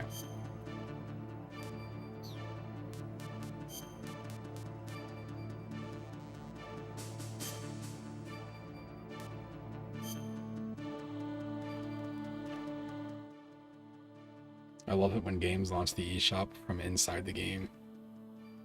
It's always weird because you're doing something illegal. 3.1 gigs. Man.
There wasn't anything in your room, only a bed and a small desk. It looked like a prison cell. Guys really live in apartments like this and don't see any issue. Oh man. Accurate. This is basically how my apartment was. This stupid picture. Here, let's look at memes. Oh man, it's so big. Oh, no, that's correct. I was like, wait, why is the game there? This is literally how my room was. My entire apartment, like my living room, my bedroom had some stuff in it. I had a dresser, nightstand, a TV in there, had my bed in there. I had like a chair in there so I could sit down so I didn't always have to, sit at the bed or the desk. But my living room, I had like nothing. I think I had like I would put like a candle in there. There's no fucking furniture for the longest time. But when I did get furniture, I think I had like a ledge where they put the air conditioner underneath it. So I put a TV there with my N64, and then I had some like 4 or 5 like chairs. They were like folding chairs though. And I put some stuff in the kitchen dining room. I was never in my apartment. I got to be there, let's say out of the week. It wouldn't be a full day. It's like I would have like maybe a full 24 hours. I feel like it was less than that each week where I'd actually be home. So I didn't see a reason to furnish it. Anyway. Go away, box art thingy. All right. Slide over this way. Up to your corner. Okay. Do I want this? I don't know if I want this. I think it's integral.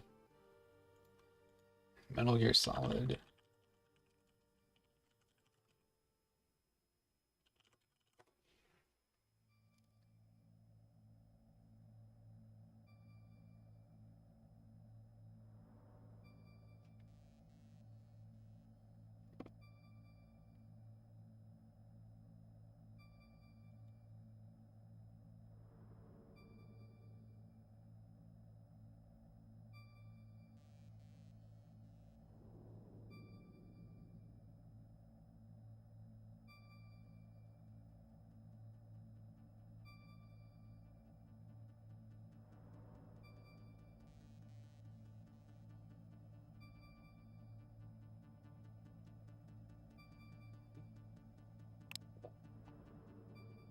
guess.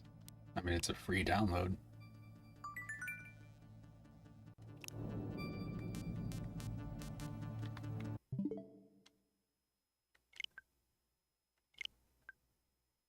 Gotta clean the fridge, man. Keep cleaning the fridge. That was the metaphor that they had for people complaining about like the 360 storage space. I need to turn this on. No Man's Sky is looking pretty tempting now. It's a game that might be on the cutting room floor. This could go, but I'm always convinced I'm going to go back to this game and have a lot of fun with it. It hasn't happened yet.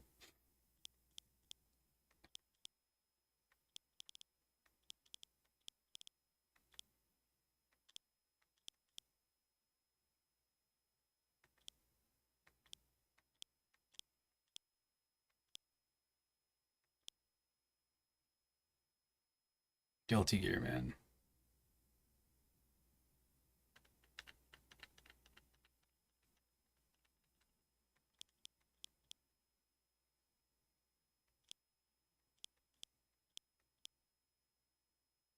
I think Guilty Gear is about to go.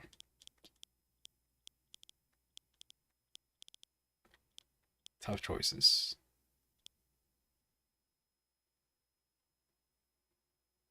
Post Halloween, I don't know about The Walking Dead.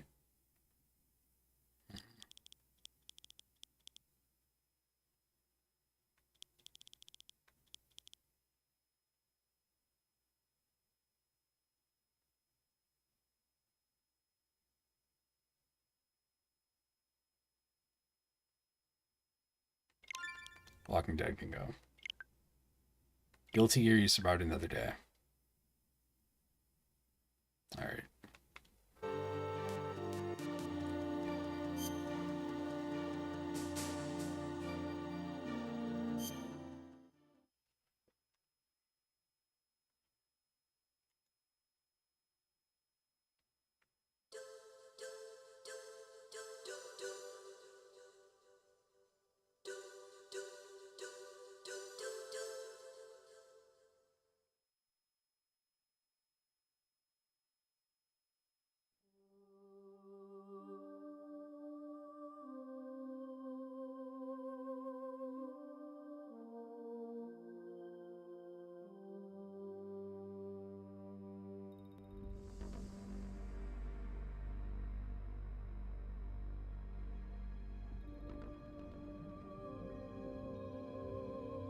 Hearing people complain about the issue with the frame rate in this is it's certainly something.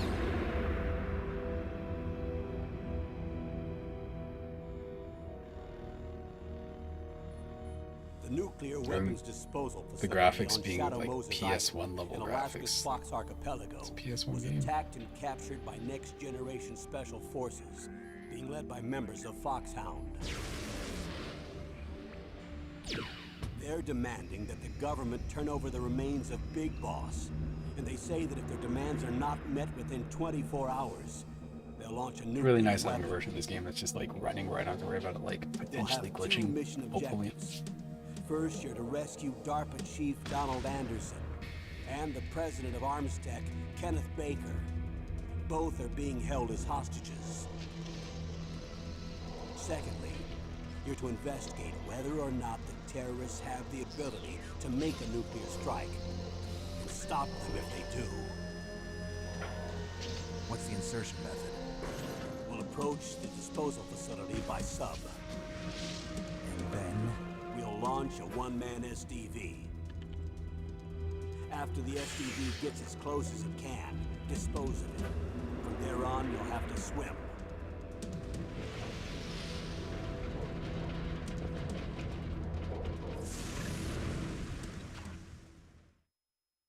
High-Tech Special Forces Unit Foxhound. Your former unit, and one that I was a commander of. So they're still around. There are 6 members of Foxhound involved in this terrorist activity. Psycho Mattis, with his powerful psychic abilities. Sniper Wolf, the beautiful and deadly sharpshooter. Decoy Octopus, master of disguise. Vulcan Raven, giant and shaman. And Revolver Ocelot, specialist in interrogation and a formidable gunfighter. And finally, in charge of them, Foxhound squad leader, Liquid Snake. Liquid Snake. The man with the same code name as you. The nuclear weapons disposal facility covers the whole island. I'll instruct you by codec after you reach your target. Anyone going with me? As usual, this is a one-man infiltration mission. Weapons and equipment OSP? Yes, this is a top-secret black op. Don't expect any official support.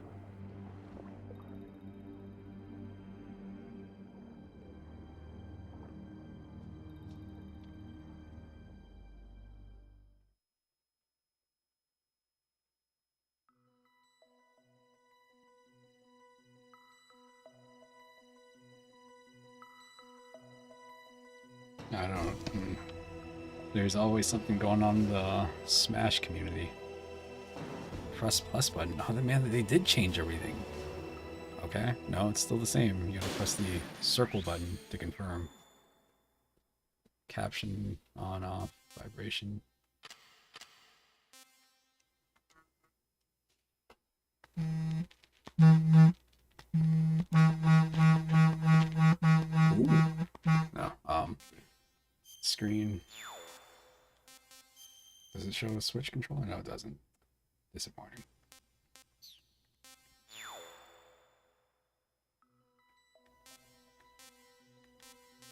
Nothing special. Ah, that's right.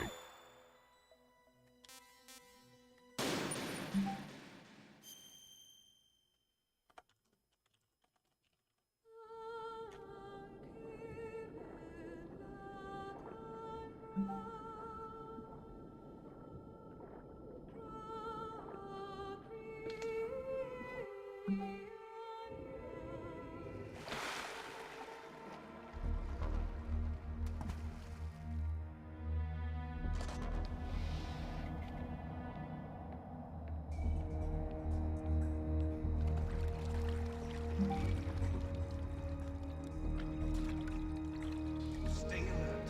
He'll be through here. I know it. I'm going to swat down a couple of bothersome flies.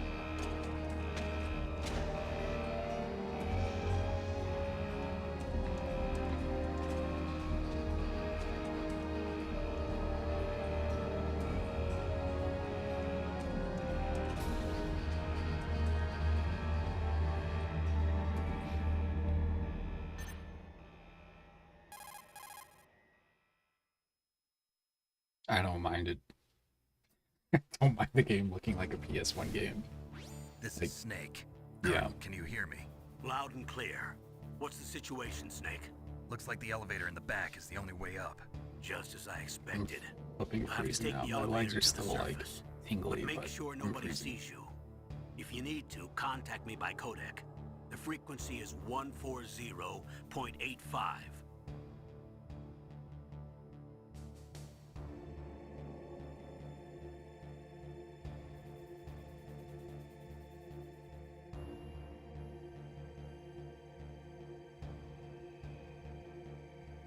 Interesting. The audio cut out. I didn't press anything, I don't think. I think because they changed the inputs to the B button instead of the X button or whatever. Okay, there's like a little bit of a filter or something on this game.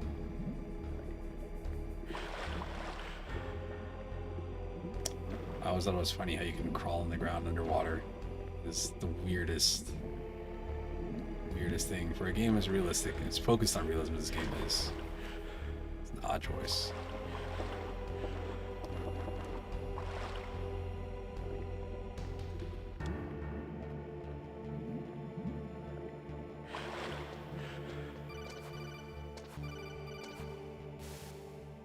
Snake, you have to crawl to get through there.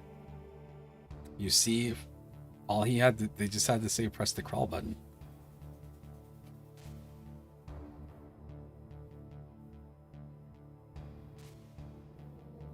Weird choices. That's weird. It's definitely weird. It's all good though.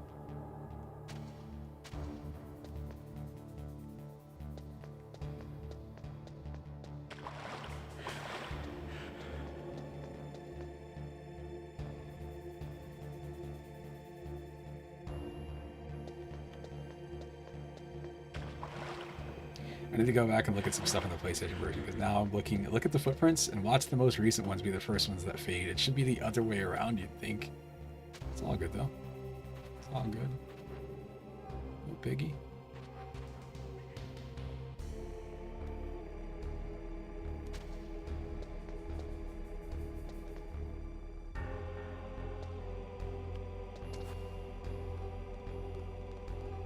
Shit.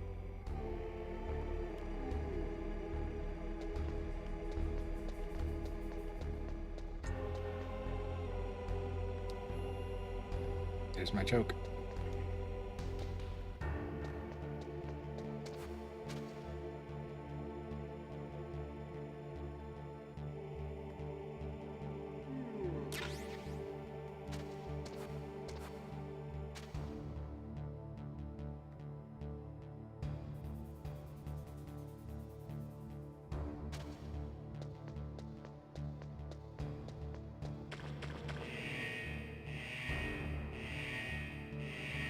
There's the boy. Here comes the boy.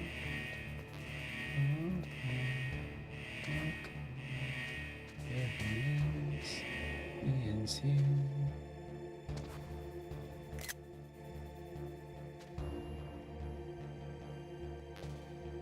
I think that's it.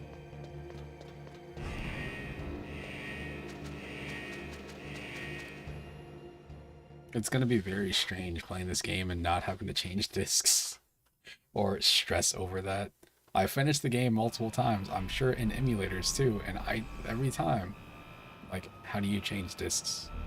I always freak out. I'm like, oh man, I'm going to lose my save. It's going to ask me to save, switch discs, and then the thing is going to not recognize the save file.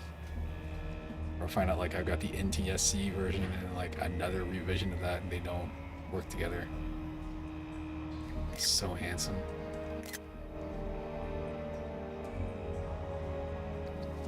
I wish I looked that good.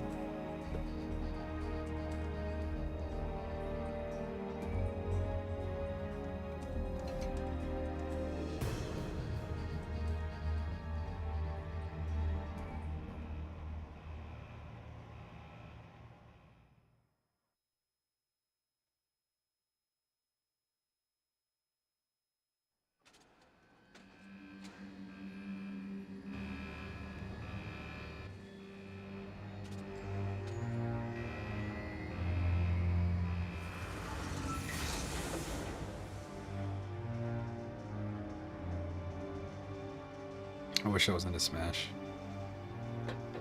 Seems like a fun series. The closest I got was when Brawl came out for the Wii. I missed Melee because I didn't have a GameCube when it was doing that. By the time I had a GameCube, I'm in front of the disposal facility. I felt like it was too far gone. Excellent, Snake. Age hasn't slowed you down one bit. That's what I hear every morning when I wake up. I'm nice and dry, but it's a little hard to move. Bear with it. It's designed to prevent hypothermia. This is Alaska, you know. Take it easy, I'm grateful. If it weren't for your suit and your shot, I would have turned into a popsicle out there. An anti-freezing peptide, Snake. All of the genome soldiers in this exercise are using it. I see. I'm relieved to hear that. Already tested, huh? By the way, how's the diversionary operation going? 2 F-16s just took off from Galena and are headed your way. The terrorist radar should have already picked them up.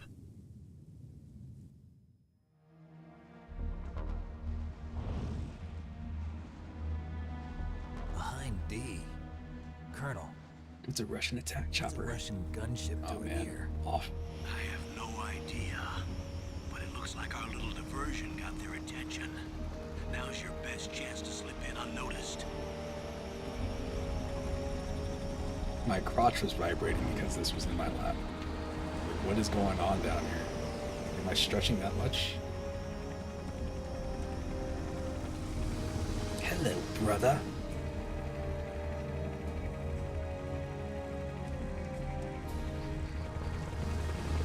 Man, Metal Gear is such a fucking good game. It's one of the guys I work with who is a huge Assassin's Creed fan that says he was never able to get into the Metal Gear games because they're too hard. I was just like, man, you're missing There are out. only 18 hours left Especially until this their one. deadline. You've got to hurry. Wow, you must be crazy to fly hind in this kind of weather. I remember really Who's liking that? 4 when 4 was new Oh, sorry. and I enjoying haven't all the crazy introduced you to cutscenes. yet. Because it gave This me is time, like after it Maylin. would end, I'd She go was outside and assigned just be to like, us as our think about visual life. and data processing specialist. She designed your codec, as well as your Soliton Those radar fucking system. 30-minute installation Contact scenes her where it's if you just have any smoke, questions or about a either of snake them. smoking a cigarette. Nice to meet you, Snake. It's an honor to speak to a living legend like yourself. What's wrong? Nothing. I just didn't expect a world-class designer of military technology to be so cute. You're just flattering me. No, I'm serious. Well, I know I won't be bored for the next 18 hours. Come on. I can't believe I'm being hit on by the famous Solid Snake. But I'm surprised. You're very frank for a trained killer. Looks like we both have a lot to learn about each other. Yeah. I'm looking forward to learning about the man behind the legend. But first, let me explain about your Soliton radar system. The bright dot in the middle is you, Snake. The red dots are your enemies, and the blue cone shape represents their field of vision. Be careful, Snake. The genome soldiers have highly developed senses of hearing and vision due to their gene therapy. Make sure you don't let them see you. First, I want you to infiltrate the disposal site and look for the DARPA chief. The DARPA chief was injected with the same GPS transmitting nanomachines as you. He should appear on your radar as a green dot. Get whatever information you can from him about the terrorists. If he's alive, that is. Snake, your radar isn't affected by the weather, but if you're discovered by an enemy, you won't be able to use it. Yes, it gets jammed easily, I'm afraid. Yes, it's all made from currently existing technology. You won't be able to use it in an area with strong harmonic resonance, so be careful. We'll be monitoring your movements by radar, so contact us by codec anytime you want. Got it. I'll call if I'm feeling lonely. Seriously, Snake, we're here to back you up, so call if you need some information or advice. I'm also in charge of your mission data. Contact me if you want me to record your current status. My frequency is 140.96. It's a dedicated frequency for saving data. Don't forget it.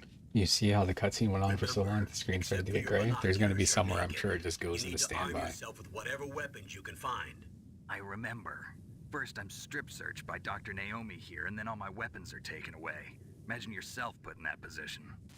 Well, if you make it back in one piece, maybe I'll let you do a strip search on me. I'm so I'll horny. hold you to that, Doctor. By the way, sorry to disappoint you, but I did manage to smuggle out my smokes. How did you do that? In my stomach. Thanks to the shot you gave me that suppressed my stomach acids. Cigarettes? How are those going to help you? You never know.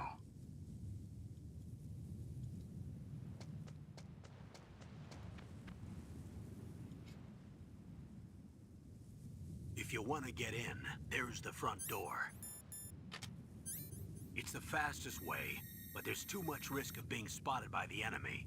I can't just knock on the door and ask them to let me in. There's one sentry on the left and one on the right. They're armed with 5.56ers and pineapples.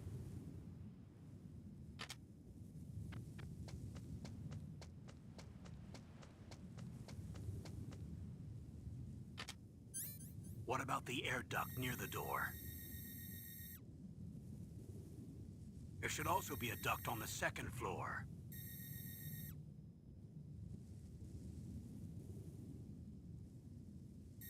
I can't see it from here.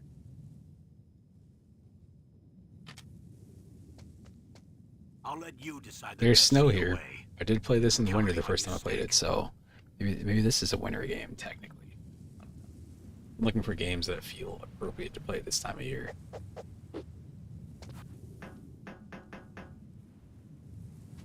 I think that slowdown right there is in the original version of the game too. It's really funny.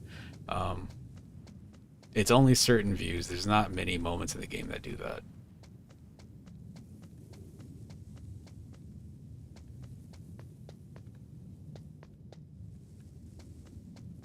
I never, ever, ever go this way. Mother fudger. Okay.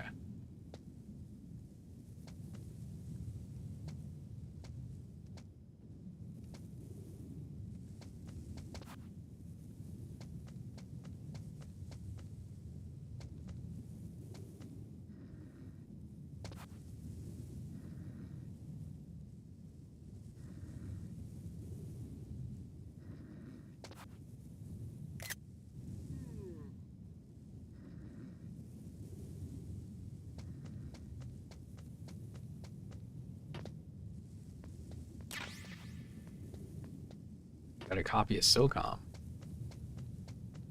That's a game that needs a fucking collection at some point. It's the front door.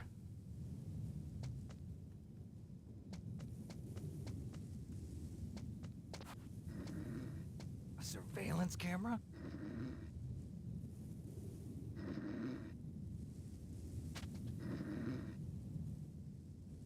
It's a fucking military base, Snake. What's weird about there being a surveillance camera on a military base? Alright. Try to sneak in here. I've never done this way. Cool. Okay. I always go on the second floor, so this is all new to me.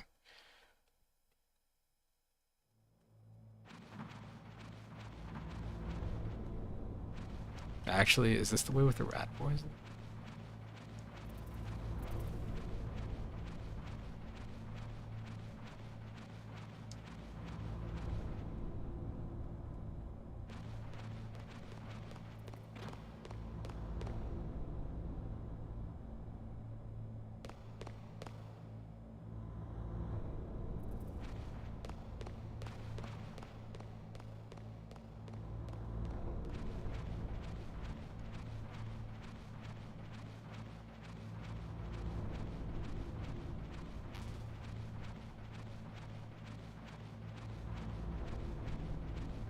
Guess I can't. I gotta fucking deal with that guard now.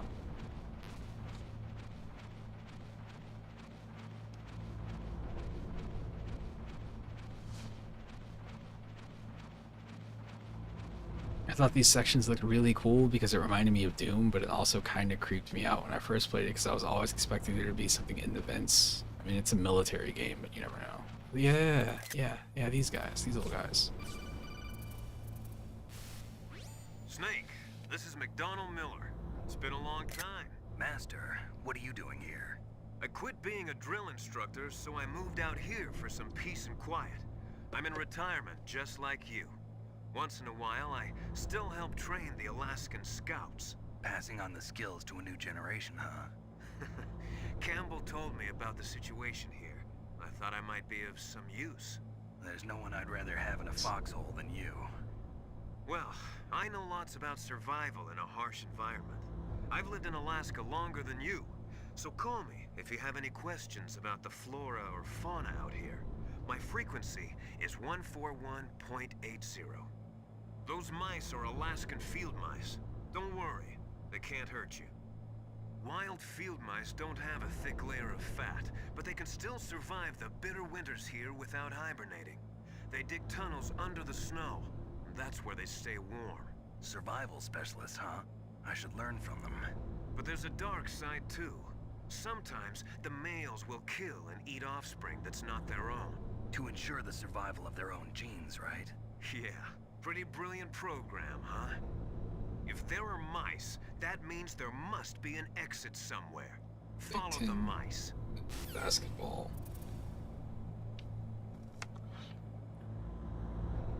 There are mice nearby.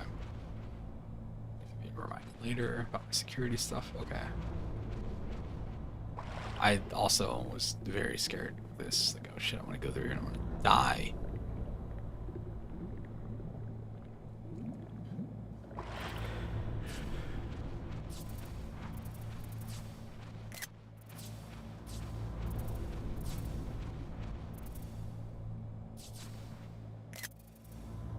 Low poly animals.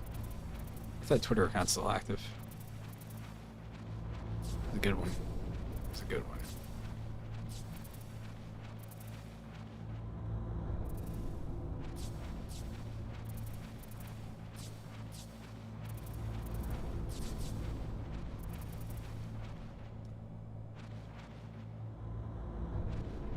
They stopped rendering.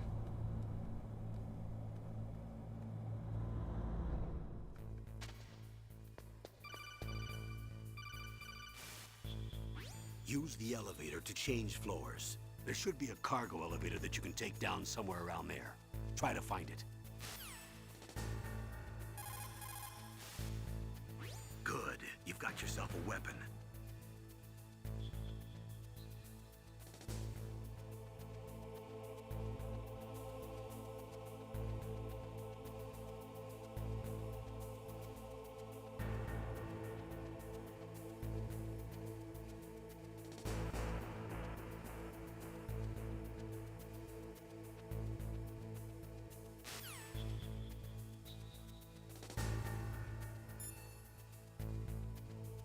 141.52, right?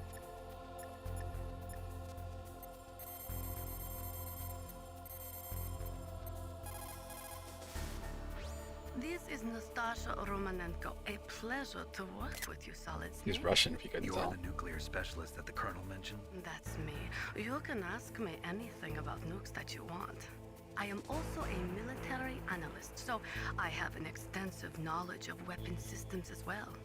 They asked me to participate in this operation as a supervisor from the Nuclear Emergency Search Team.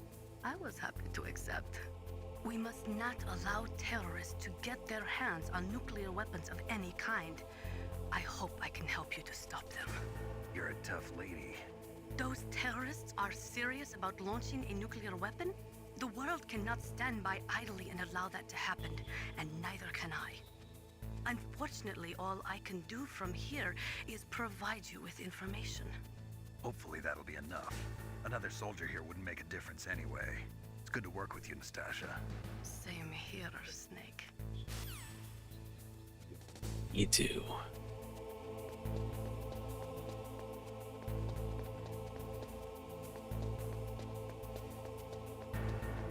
Fucking camera angle, man. This is a bad spot to be in. Alright. Again, as a person who, I don't spend a lot of time on this floor, so it always throws me off when I'm down here. Alright, we're good. Go behind him.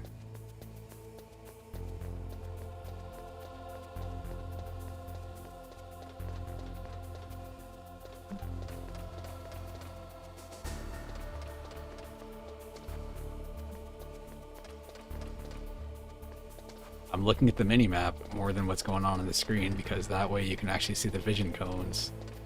Again, it's like when you play the Batman games, you spend like 80% of the time in detective vision because you want to know where stuff is. Need the awareness. This is like one of the few rooms that I'll go into and switch my view.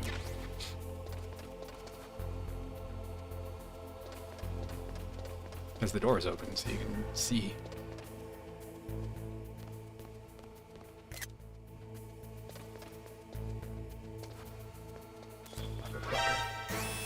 Fuck.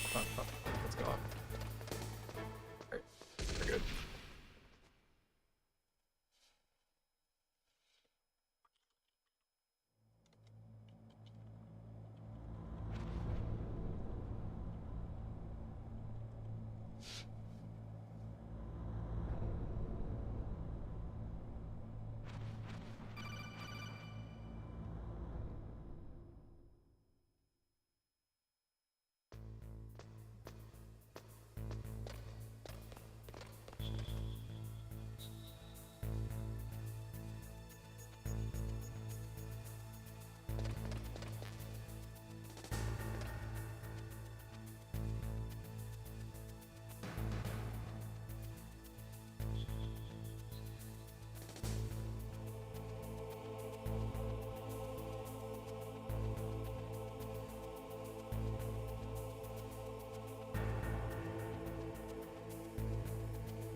This was what's it called?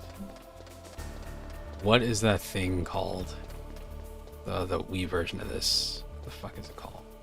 Twin Snakes. If it was the Twin Snakes, I could just do a backflip and jump off the wall and like kung fu kick that camera, and then take it and flip off of it into somebody else's head and knock them out. In this version, you just go down the steps. Ninja kick the damn rabbit. I should have put that shit on the fucking, what's it called? The Turtles collection. We have to put the fucking movies on there somehow. One of them.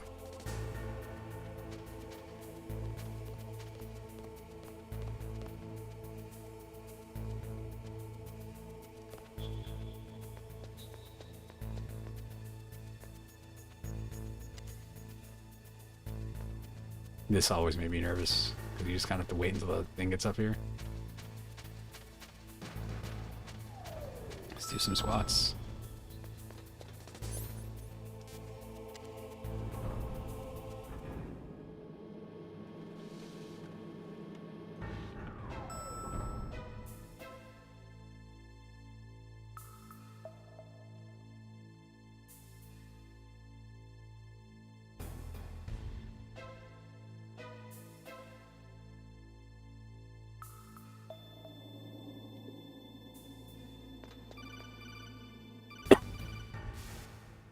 Look at the radar.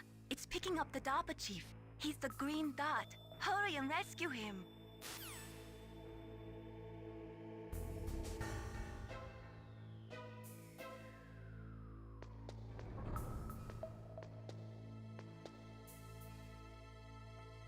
Level 6 door. Is this the... No.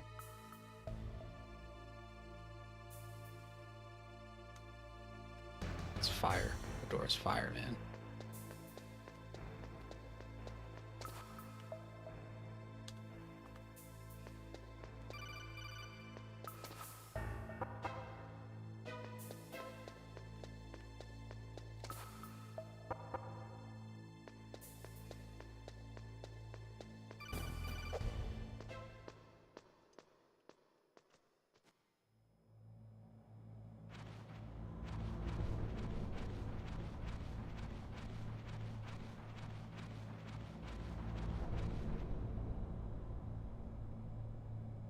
Ugh, kinda damn cold.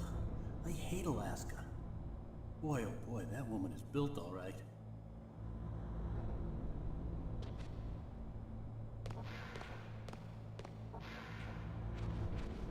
Just casually using the bathroom over some maggots.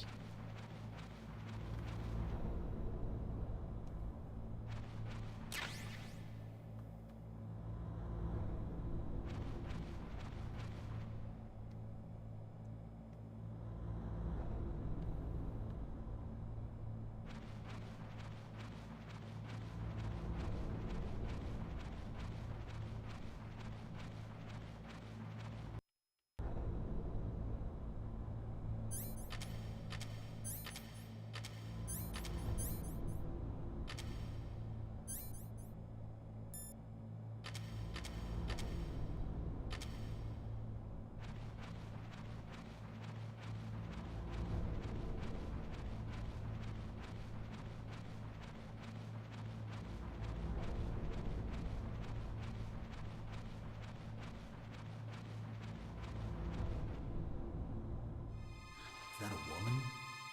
Not you.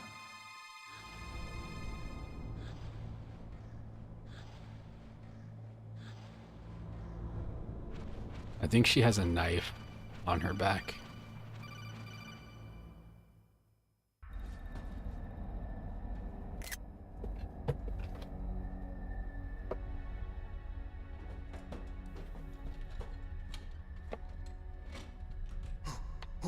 Who's that?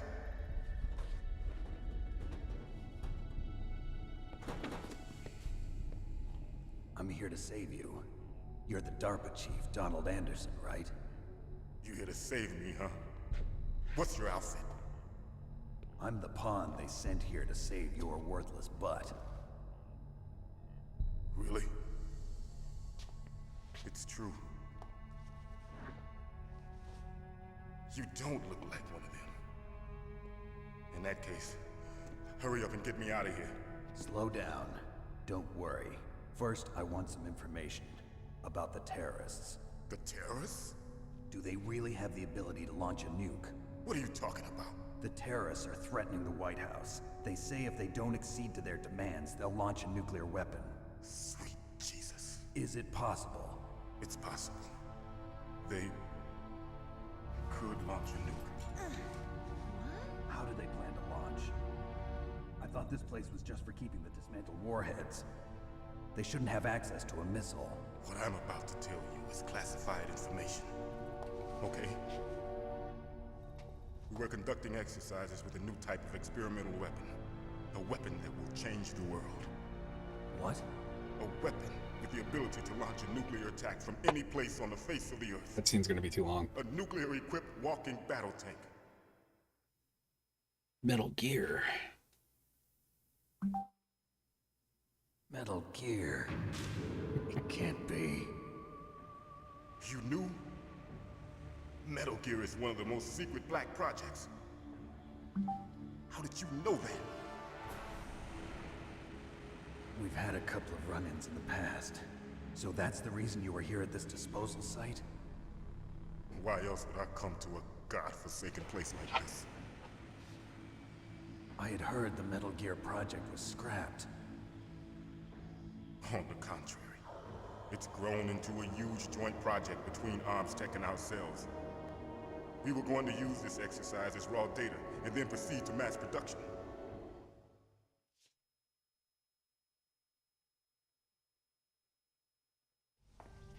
If it hadn't been for the revolution. Revolution? Rex has fallen into the hands of terrorists. Rex? Metal Gear Rex. The code name for the new Metal Gear prototype. They're probably already finished arming the warhead they plan to use with Rex. These guys are pros. They're all experienced in handling and equipping weapons. Hey! Shut up in there, will ya?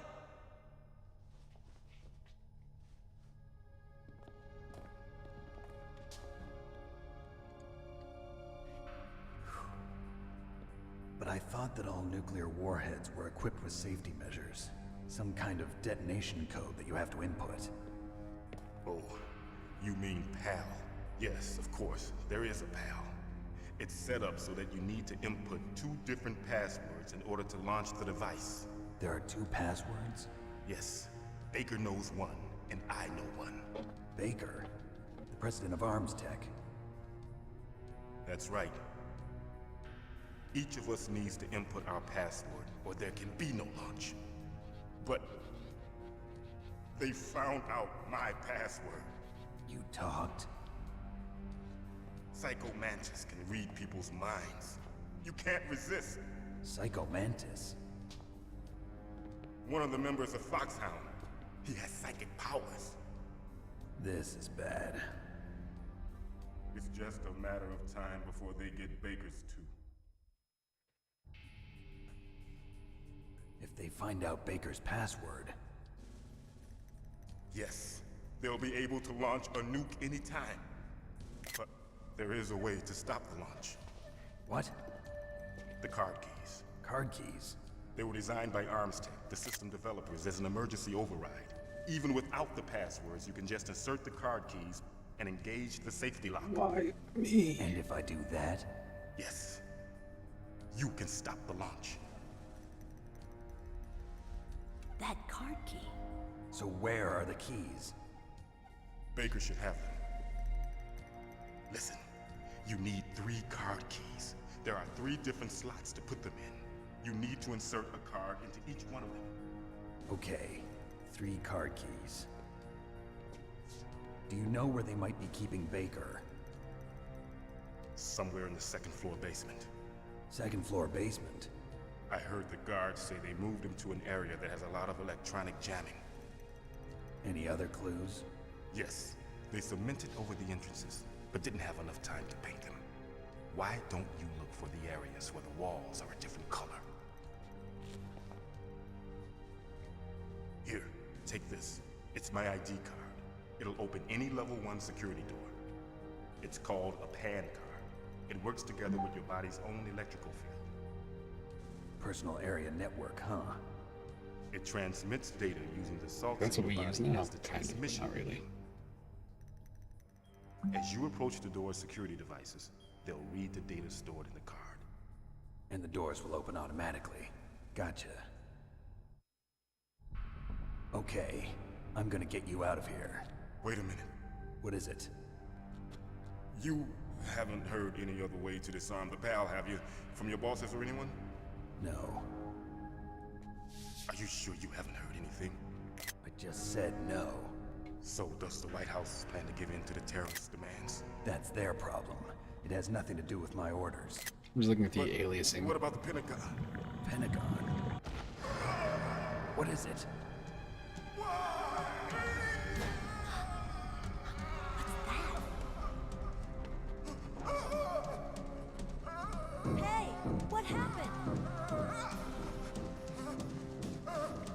I didn't know what to expect with this game.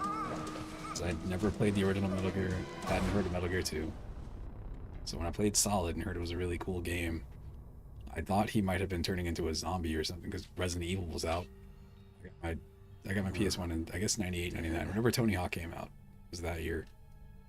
I remember I got this and Tony Hawk's Pro Skater. Let's see. Naomi, the chief. What happened? I don't know. It looked like a heart attack, but... A heart attack? No.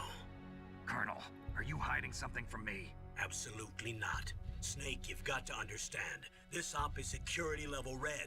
You need the highest security clearance to get access to the complete file. You want me to believe that you're in charge of this op, but you don't have complete access to the file? I told you, the Secretary of Defense is in operational control. I'm just here as your support. Snake, we don't have time to debate. Get out of there and find President Baker.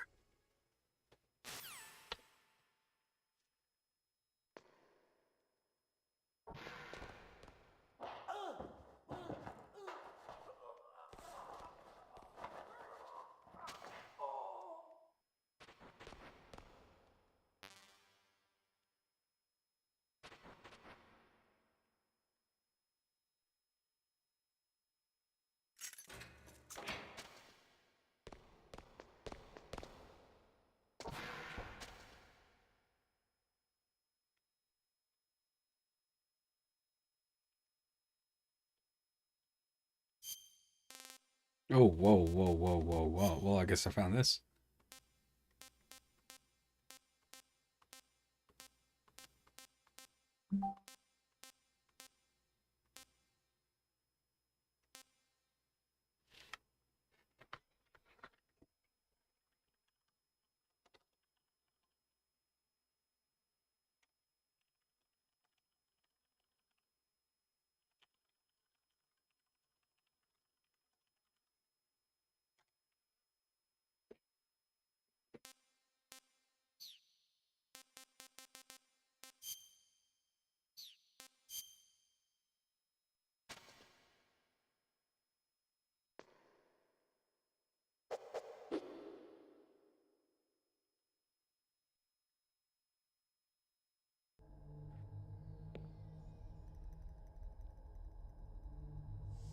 Don't move! Or they put pants in the guy before they had him censored. Strange. So you killed Minor the changes. chief, you bastard! Liquid? No, you're not. Don't move! Your hands are shaking. You're a rookie. Is this the first time you ever pointed a gun at a person? Your hands are shaking. Can you shoot me, rookie? Careful, I'm no rookie. Liar. That nervous glance, that scared look in your eyes. They're rookie's eyes if I ever saw them. You've never shot a person, am I right? You talk too much. You haven't even taken the safety off, rookie. I told you I'm no rookie! You're not one of them, are you? Open that door. You've got a card, don't you? Why? So we can get the hell out of here! Looks like we'll be a little delayed. What are you doing? Don't think! Shoot!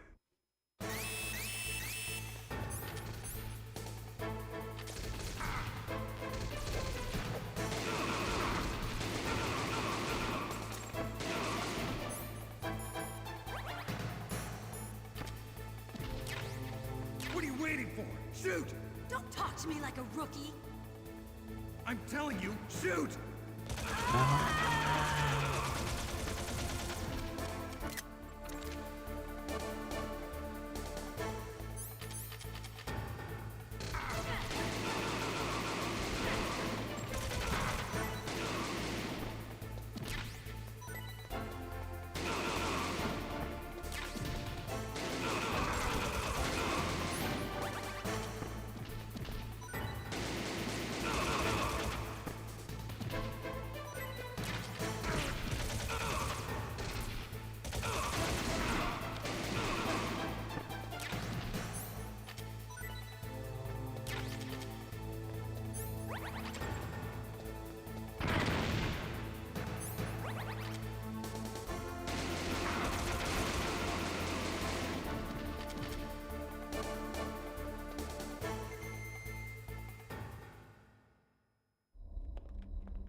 Wait!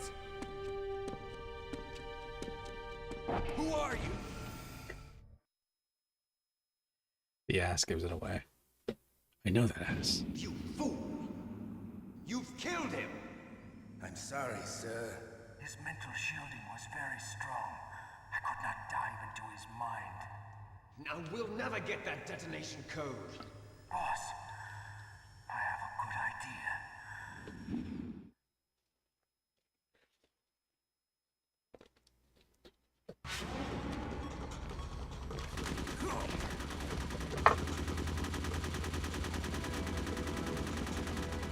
It's amazing that she doesn't have to reload. It's great.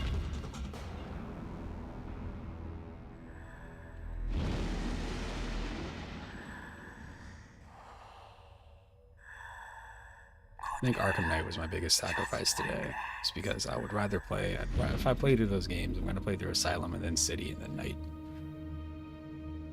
Maybe by that point, Knight will have been patched a couple of times or something. I don't know. I have high hopes for big patches with the Batman Arkham trilogy. I just had some kind of hallucination. Is it from the nanomachines? No, Snake. The nanomachines are functioning properly. So what was it? It must have been psychometric interference coming from Psycho Mantis, Foxhound's psychic. Think of it as a mental feedback loop. So that was Mantis.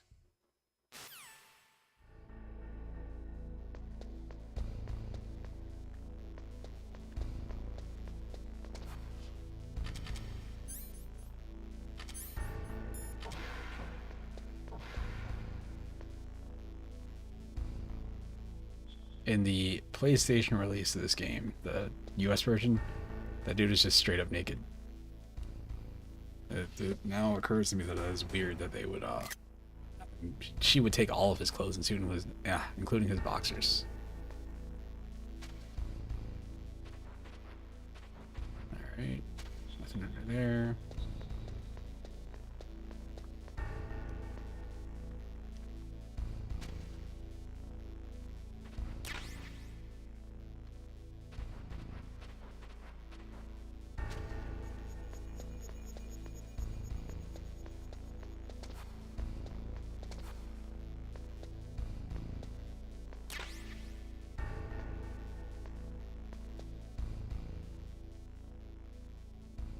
Laptops. That's back when I wanted the laptop so bad. I had a laptop for a bit. It was a hand-me-down laptop. My computer was broken. It had HDMI out. For me, it did all I needed to do. It wasn't great. And I've never been when I didn't have a laptop, I wanted one. By the time I had one, I didn't really care for them because it's the limitation. It's the fact that you're locked into just being able to use the laptop. You can't really update it all that much. Anyway, when I had my apartment, I had a PS3. I started getting old consoles then, but I used the laptop to play ROMs, like hooked up to my TV, so I would just, constantly be playing Capcom vs. SNK 2. If anybody came over, like that was, hopefully what they want to play with me. That was back when PS2 emulation was still like rough. It works a lot better now, but it wasn't always like that. Let's see if I die here.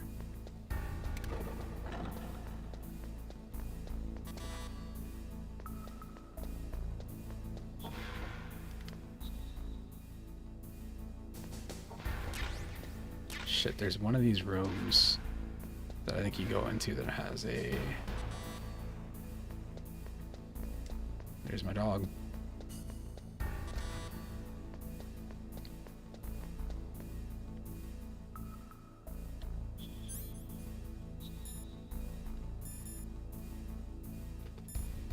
Hey boy. Hi. Hi. That's not here.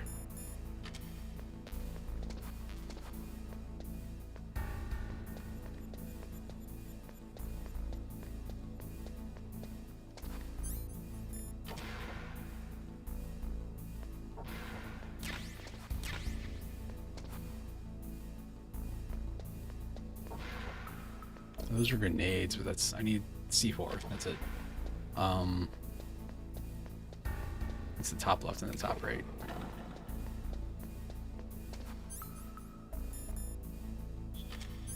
Press Y to set, A to detonate.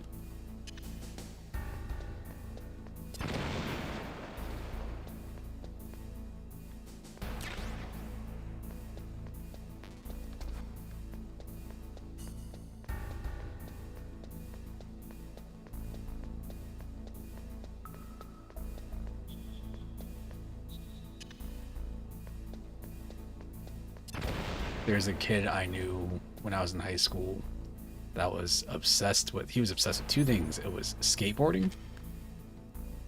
Like, I was a skater. I mean, I still skate sometimes. But then I would skate, you know, fucking daily. He and this kid, I feel like he had come up with like stats for everybody in the school that skated. He's like, oh man, this person's got the highest ollie, this person can do this person can do this. I've seen this person do these tricks, and like he would talk to you and he would just name off the things that you could do, and you're like, I mean, it's cool that you know that I can do that, but yeah. He started skating like later on, right? Anyway, that same kid was a huge Metal Gear fan, where he would just randomly quote stuff from this game specifically. Talk about how many times he played through like different difficulties and stuff, and he was like, oh man, you never played through whatever like the hardest mode was. Like, no, I played the game a couple of times, but I only played through the regular difficulty. I think that still applies to this day. I don't think I've ever really tried the harder ones, because I don't know, man. Some games I want to play like the hard modes. A lot of games, like especially nowadays, like I just the game isn't really clicking with me. Like most times I just don't have the time. Now if the game is way too easy, that's a different thing. Right, Pee-wee? Pee-wee, right boy?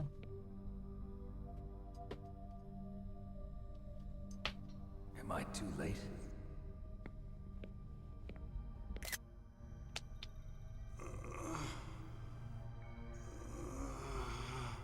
He's alive. You're the Arms Tech president, Kenneth Baker, right? Don't worry. I'm here to save you. No, don't touch it. C4.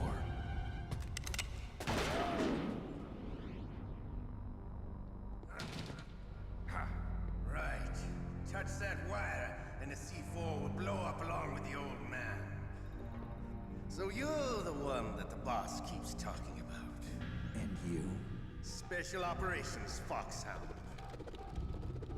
Revolver Ocelot.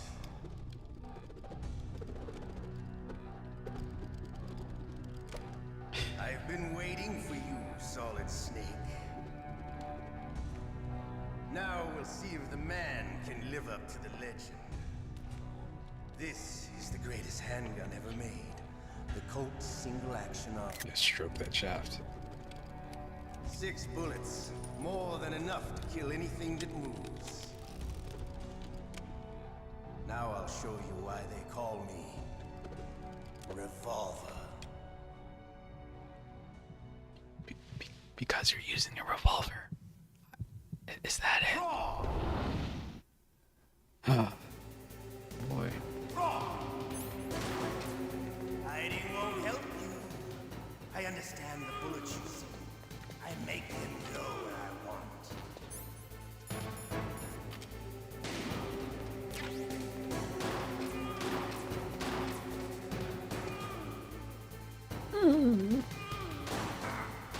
I love to reload during a battle.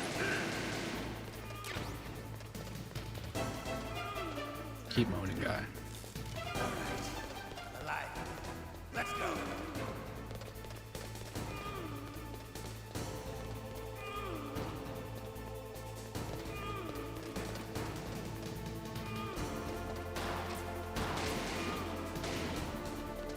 You son of a gun. You better hurry up. The old man's not.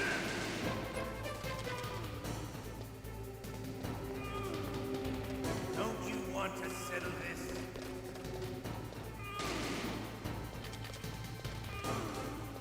Hiding in the car. I love the smell of it. Love on that one. think I can take one more hit. I think I'm good. But to you, it'll be the smell of your own death.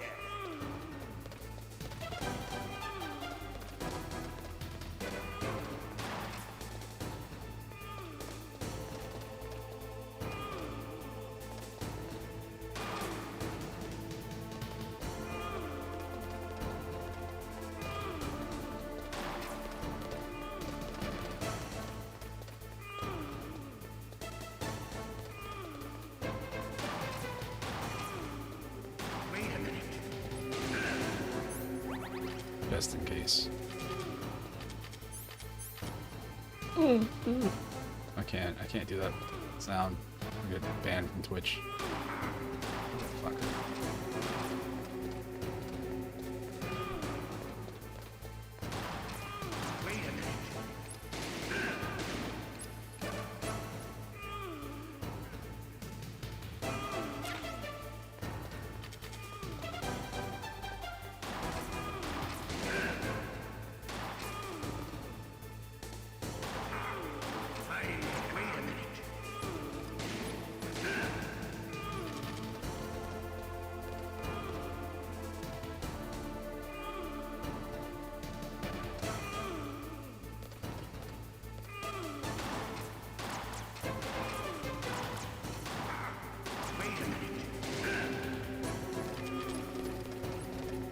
Alright, now I'm in the danger zone.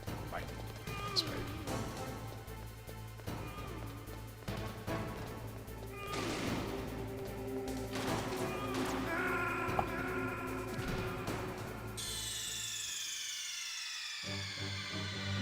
What's wrong? Snake! Snake!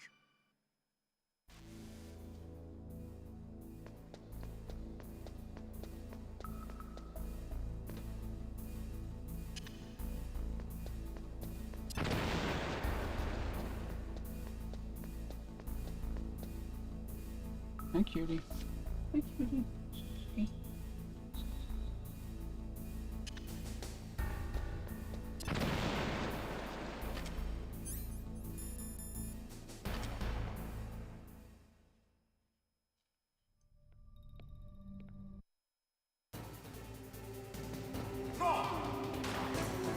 Hiding won't help.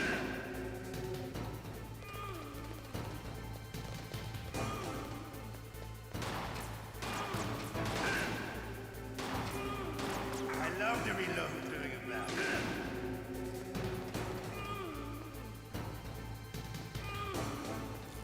All right, alive.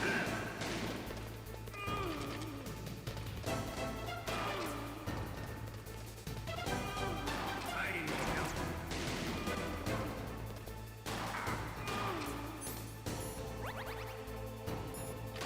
You better hurry up.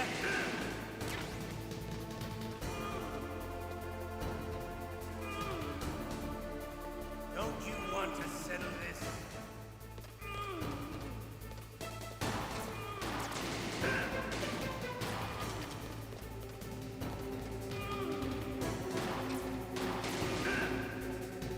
It's there. I love the smell of porta. You know, that sulfurous smell. But to you, it'll be the Son of a smell of bitch. your own death.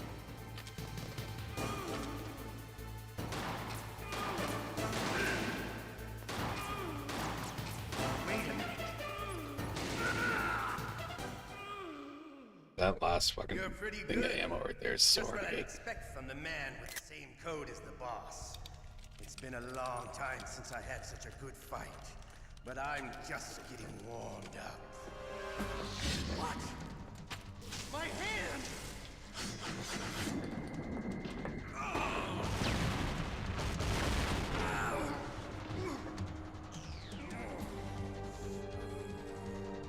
Stealth camouflage. Can't you even die right? You were lucky. We'll meet again! Who are you? I like you. I have no name.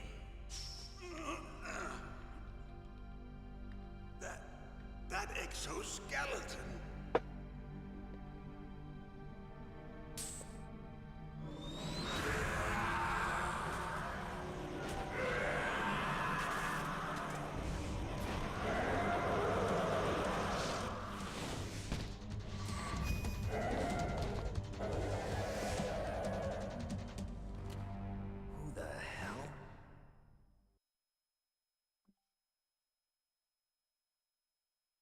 Can you talk? Oh, yes, he's having a seizure. Who are you? He's I'm supposed to be not one having a of them. seizure. I think The that's, DARPA chief accurate. told me he gave them his detonation I'm code. not sure, though. What I don't about remember. yours? Oh, I get it. Jim There's sent something you. going wrong You're with from the in his Pentagon. body. Answer my question. What about your code? There's no time. I talked. What? Now the terrorists have both codes and can launch any time. It's not like I didn't fight. I managed to resist Psycho Mantis's mind probe. He couldn't read you? How'd you do it? Surgical implants in my brain. Surgical implants?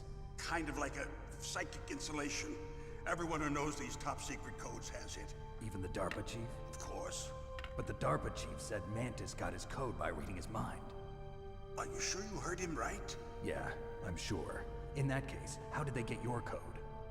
I never had any training on how to resist torture.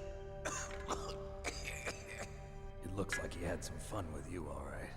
Oh, he's not human. I tell you, he loved every second of it. What happened to your arm? He broke it. Looks like you're more than even now. Okay. His was sliced off. He was staring You're a straight at funny man. So the DARPA chief, is he okay? Dead. What? Can't be. No, that's not what you promised, Jim. Now you want to shut me up? Oh. Calm down. What's wrong with you? I just told you I was here to save you. I didn't kill the DARPA chief. He had a heart attack or something. A heart attack? Oh, don't be a fool. Anyway, the terrorists have both codes now. Those boys are totally insane. They wouldn't hesitate to launch. I agree, but what do they really want? Sony had some weird advertisements. Maybe they're like us in the arms industry, always looking forward to the next good war. And it looks like a I'm not fucking gonna turtle. let these maniacs start a war today. You still have the card keys? Card keys? To override the detonation code. I heard you had them. No, not anymore. What? Who does then? Not the terrorists. No, that woman. Woman? Who? A soldier that was thrown in prison along with me. A female soldier. It must be. She said she had just joined up as a new recruit. They threw her in prison because she refused to take part in the rebellion. A new recruit? Could that be the Colonel's niece? I gave her the key. Literally the Looks like only she managed female to break soldier. out of here, though. I hope she's okay. I'm sure she is. She's green, but as tough as they come. But how did you know she escaped? I was in contact with her by codec. Until I was tied up here, that is. Codec? Yes, she stole it from the guard. If she still has it, you should be able to contact her. I'm sure she still has it. What frequency was she at? Oh, yeah. Let me tell you, it's... Oh, sorry. I forgot. Damn! Oh, that's right. It should be on the back of the CD case. Try to contact her. I'll contact her right away. But tell me, if this doesn't work, You is there had the some other game. way to When you prevent the put missile the game launch? over, her codec would be on the back of the CD case. You need to find Hal Emmerich, one of my employees. Was it H blurry? Who's that? The team leader of the Metal Gear Rex project. A genius at engineering, but a little bit of an oddball. If there's anyone who can figure out how to stop Metal Gear from launching, it's him. What if he can't come up with anything? You'll have to destroy it. Emmerich knows how to destroy Metal Gear. Seen too long. Where is So that this means Well, he's not too probably long. being held somewhere in the Decent. nuclear They warhead get storage worse as the building. series. It's north from here. That's where he worked. I understand, but why Metal Gear? The nuclear age ended with the turn of the millennium. Oh, you're wrong. The threat of nuclear war isn't gone. In fact, it's greater than it's ever been. The amount of spent nuclear fuel and plutonium is increasing even today. Listen, have you ever seen a warehouse full of nuclear material? No. Drums and drums of nuclear waste stacked this high, as far as you can see. Because there's still no real way to dispose of the stuff. So they just close the lid and try to pretend like it'll go away? Essentially, yes. And they're not even doing a good job of storing it. Many of the drums are corroded, with nuclear waste seeping out of them. Unbelievable. Not only that, but several pounds of MUF are reported every year. MUF? It stands for material unaccounted for. It proves that there's a large and well-organized black market in nuclear materials. Furthermore, since the end of the Cold War, Russian nuclear engineers in particular are out of work with no way to turn. In other words, there's plenty of available nuclear material and scientists for making a bomb. We live in an age when any small country can have a nuclear weapons program. What about the other superpowers? Russia and China still maintain a significant nuclear presence. Complete nuclear disarmament is an impossibility. To maintain our own policy of deterrence, we need a weapon of overwhelming power.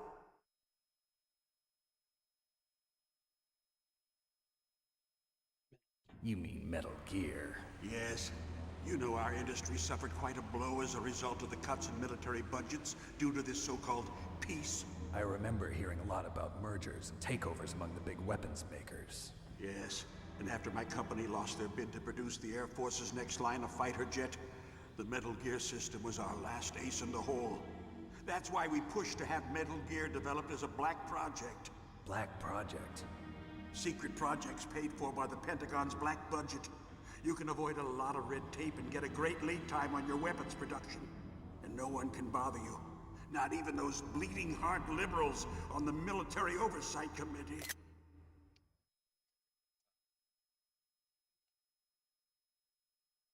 Bribes. I prefer to think of it as good business. Anyway, Metal Gear was going to be formally adopted after the results of this exercise were analyzed. I don't give a crap about you and your company. Yes, that's about what I'd expect from a grunt like you. Here, this is what you came for, right? What's that? An optical disc. It's all here. The main hard drive was destroyed by gunfire. This is the only remaining copy of the data. What kind of data? All the data collected from this exercise. Don't play dumb. I know you were sent to get this. I hid it from that sadistic maniac while he was torturing me. They don't know this disc exists. Make sure you report this to Jim. To your boss.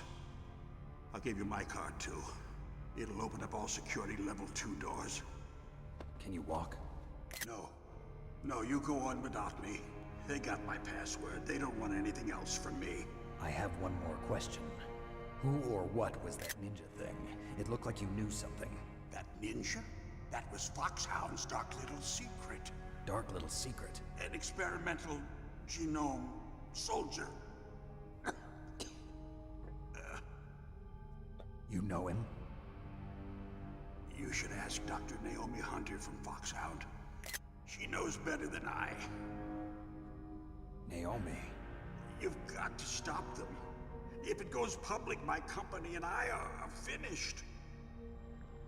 What? Doesn't Metal Gear use currently existing technology? Metal Gear itself does, but... What did you do to me? Oh, no. Oh, no, it can't be. Those Pentagon bastards. So, they actually went and did it. What are you talking about? They're just using you for...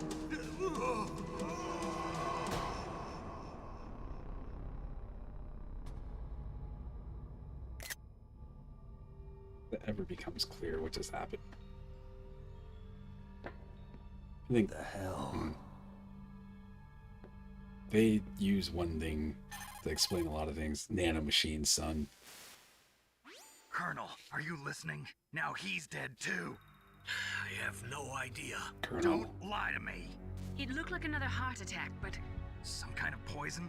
Well, there are lots of drugs that can cause a heart attack in large doses. For example, potassium chloride or dioxides, but we won't be able to tell without doing an autopsy. Damn! Snake, I want you and Meryl to work together. Can I trust her? More than you can trust me. Get in contact with her. Snake, there's a lot of electrical interference coming from there. It should be okay if you do burst transmission like us, but normal transmission is probably impossible. Try moving away from that area. Snake, get a hold of yourself. Naomi, what the hell was that ninja thing? A member of Foxhound? No. Are you sure? Yes, we have no one like that in our unit. Is that right? Snake, I'm counting on you.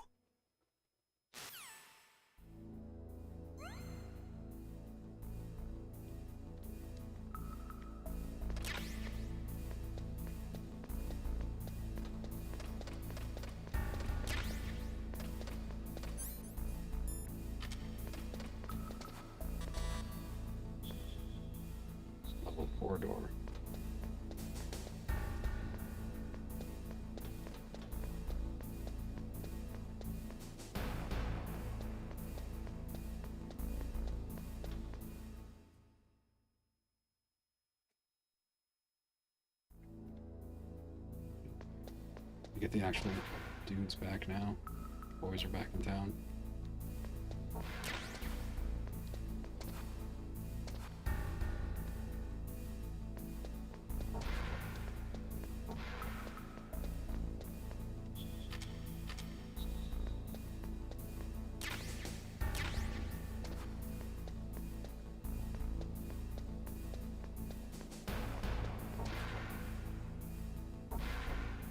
This is the one. Oh, you can see it with the thermal goggles. Okay. Yeah, if that was the cargo box.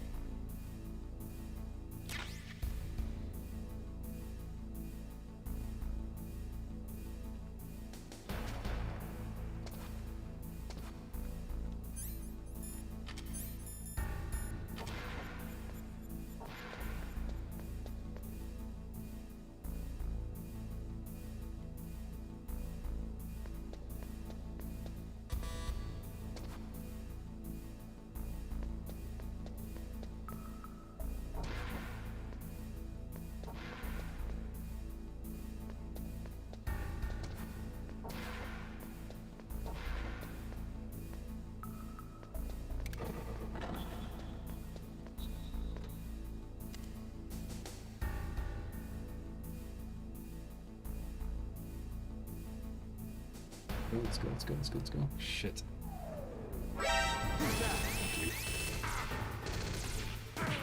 Man, what a bummer.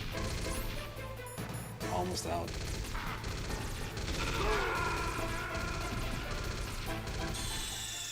Damn them. Should have ran away. Could have done literally anything else. I was waiting for the thing to pop up, you know. I'm continuing so I can save, so I can cut this off.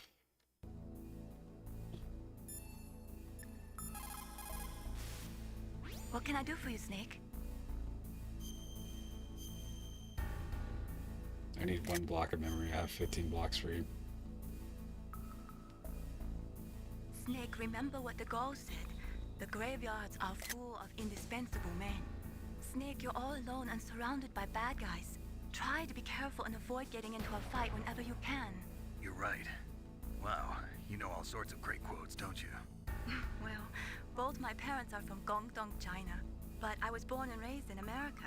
I've always liked reading literature from both sides. Kinda keeps me in touch. I'll share some more quotes with you if you like. I'm looking forward to it. But to tell you the truth, I'd like to learn more about you. Well, I'll think about it. Alright. Well, that's going to be it for tonight, I guess. Didn't get to GTA 3. That Metal Gear stream went on for a little bit too long. That's all good thing, you know. It's Metal Gear. Metal Gear Solid.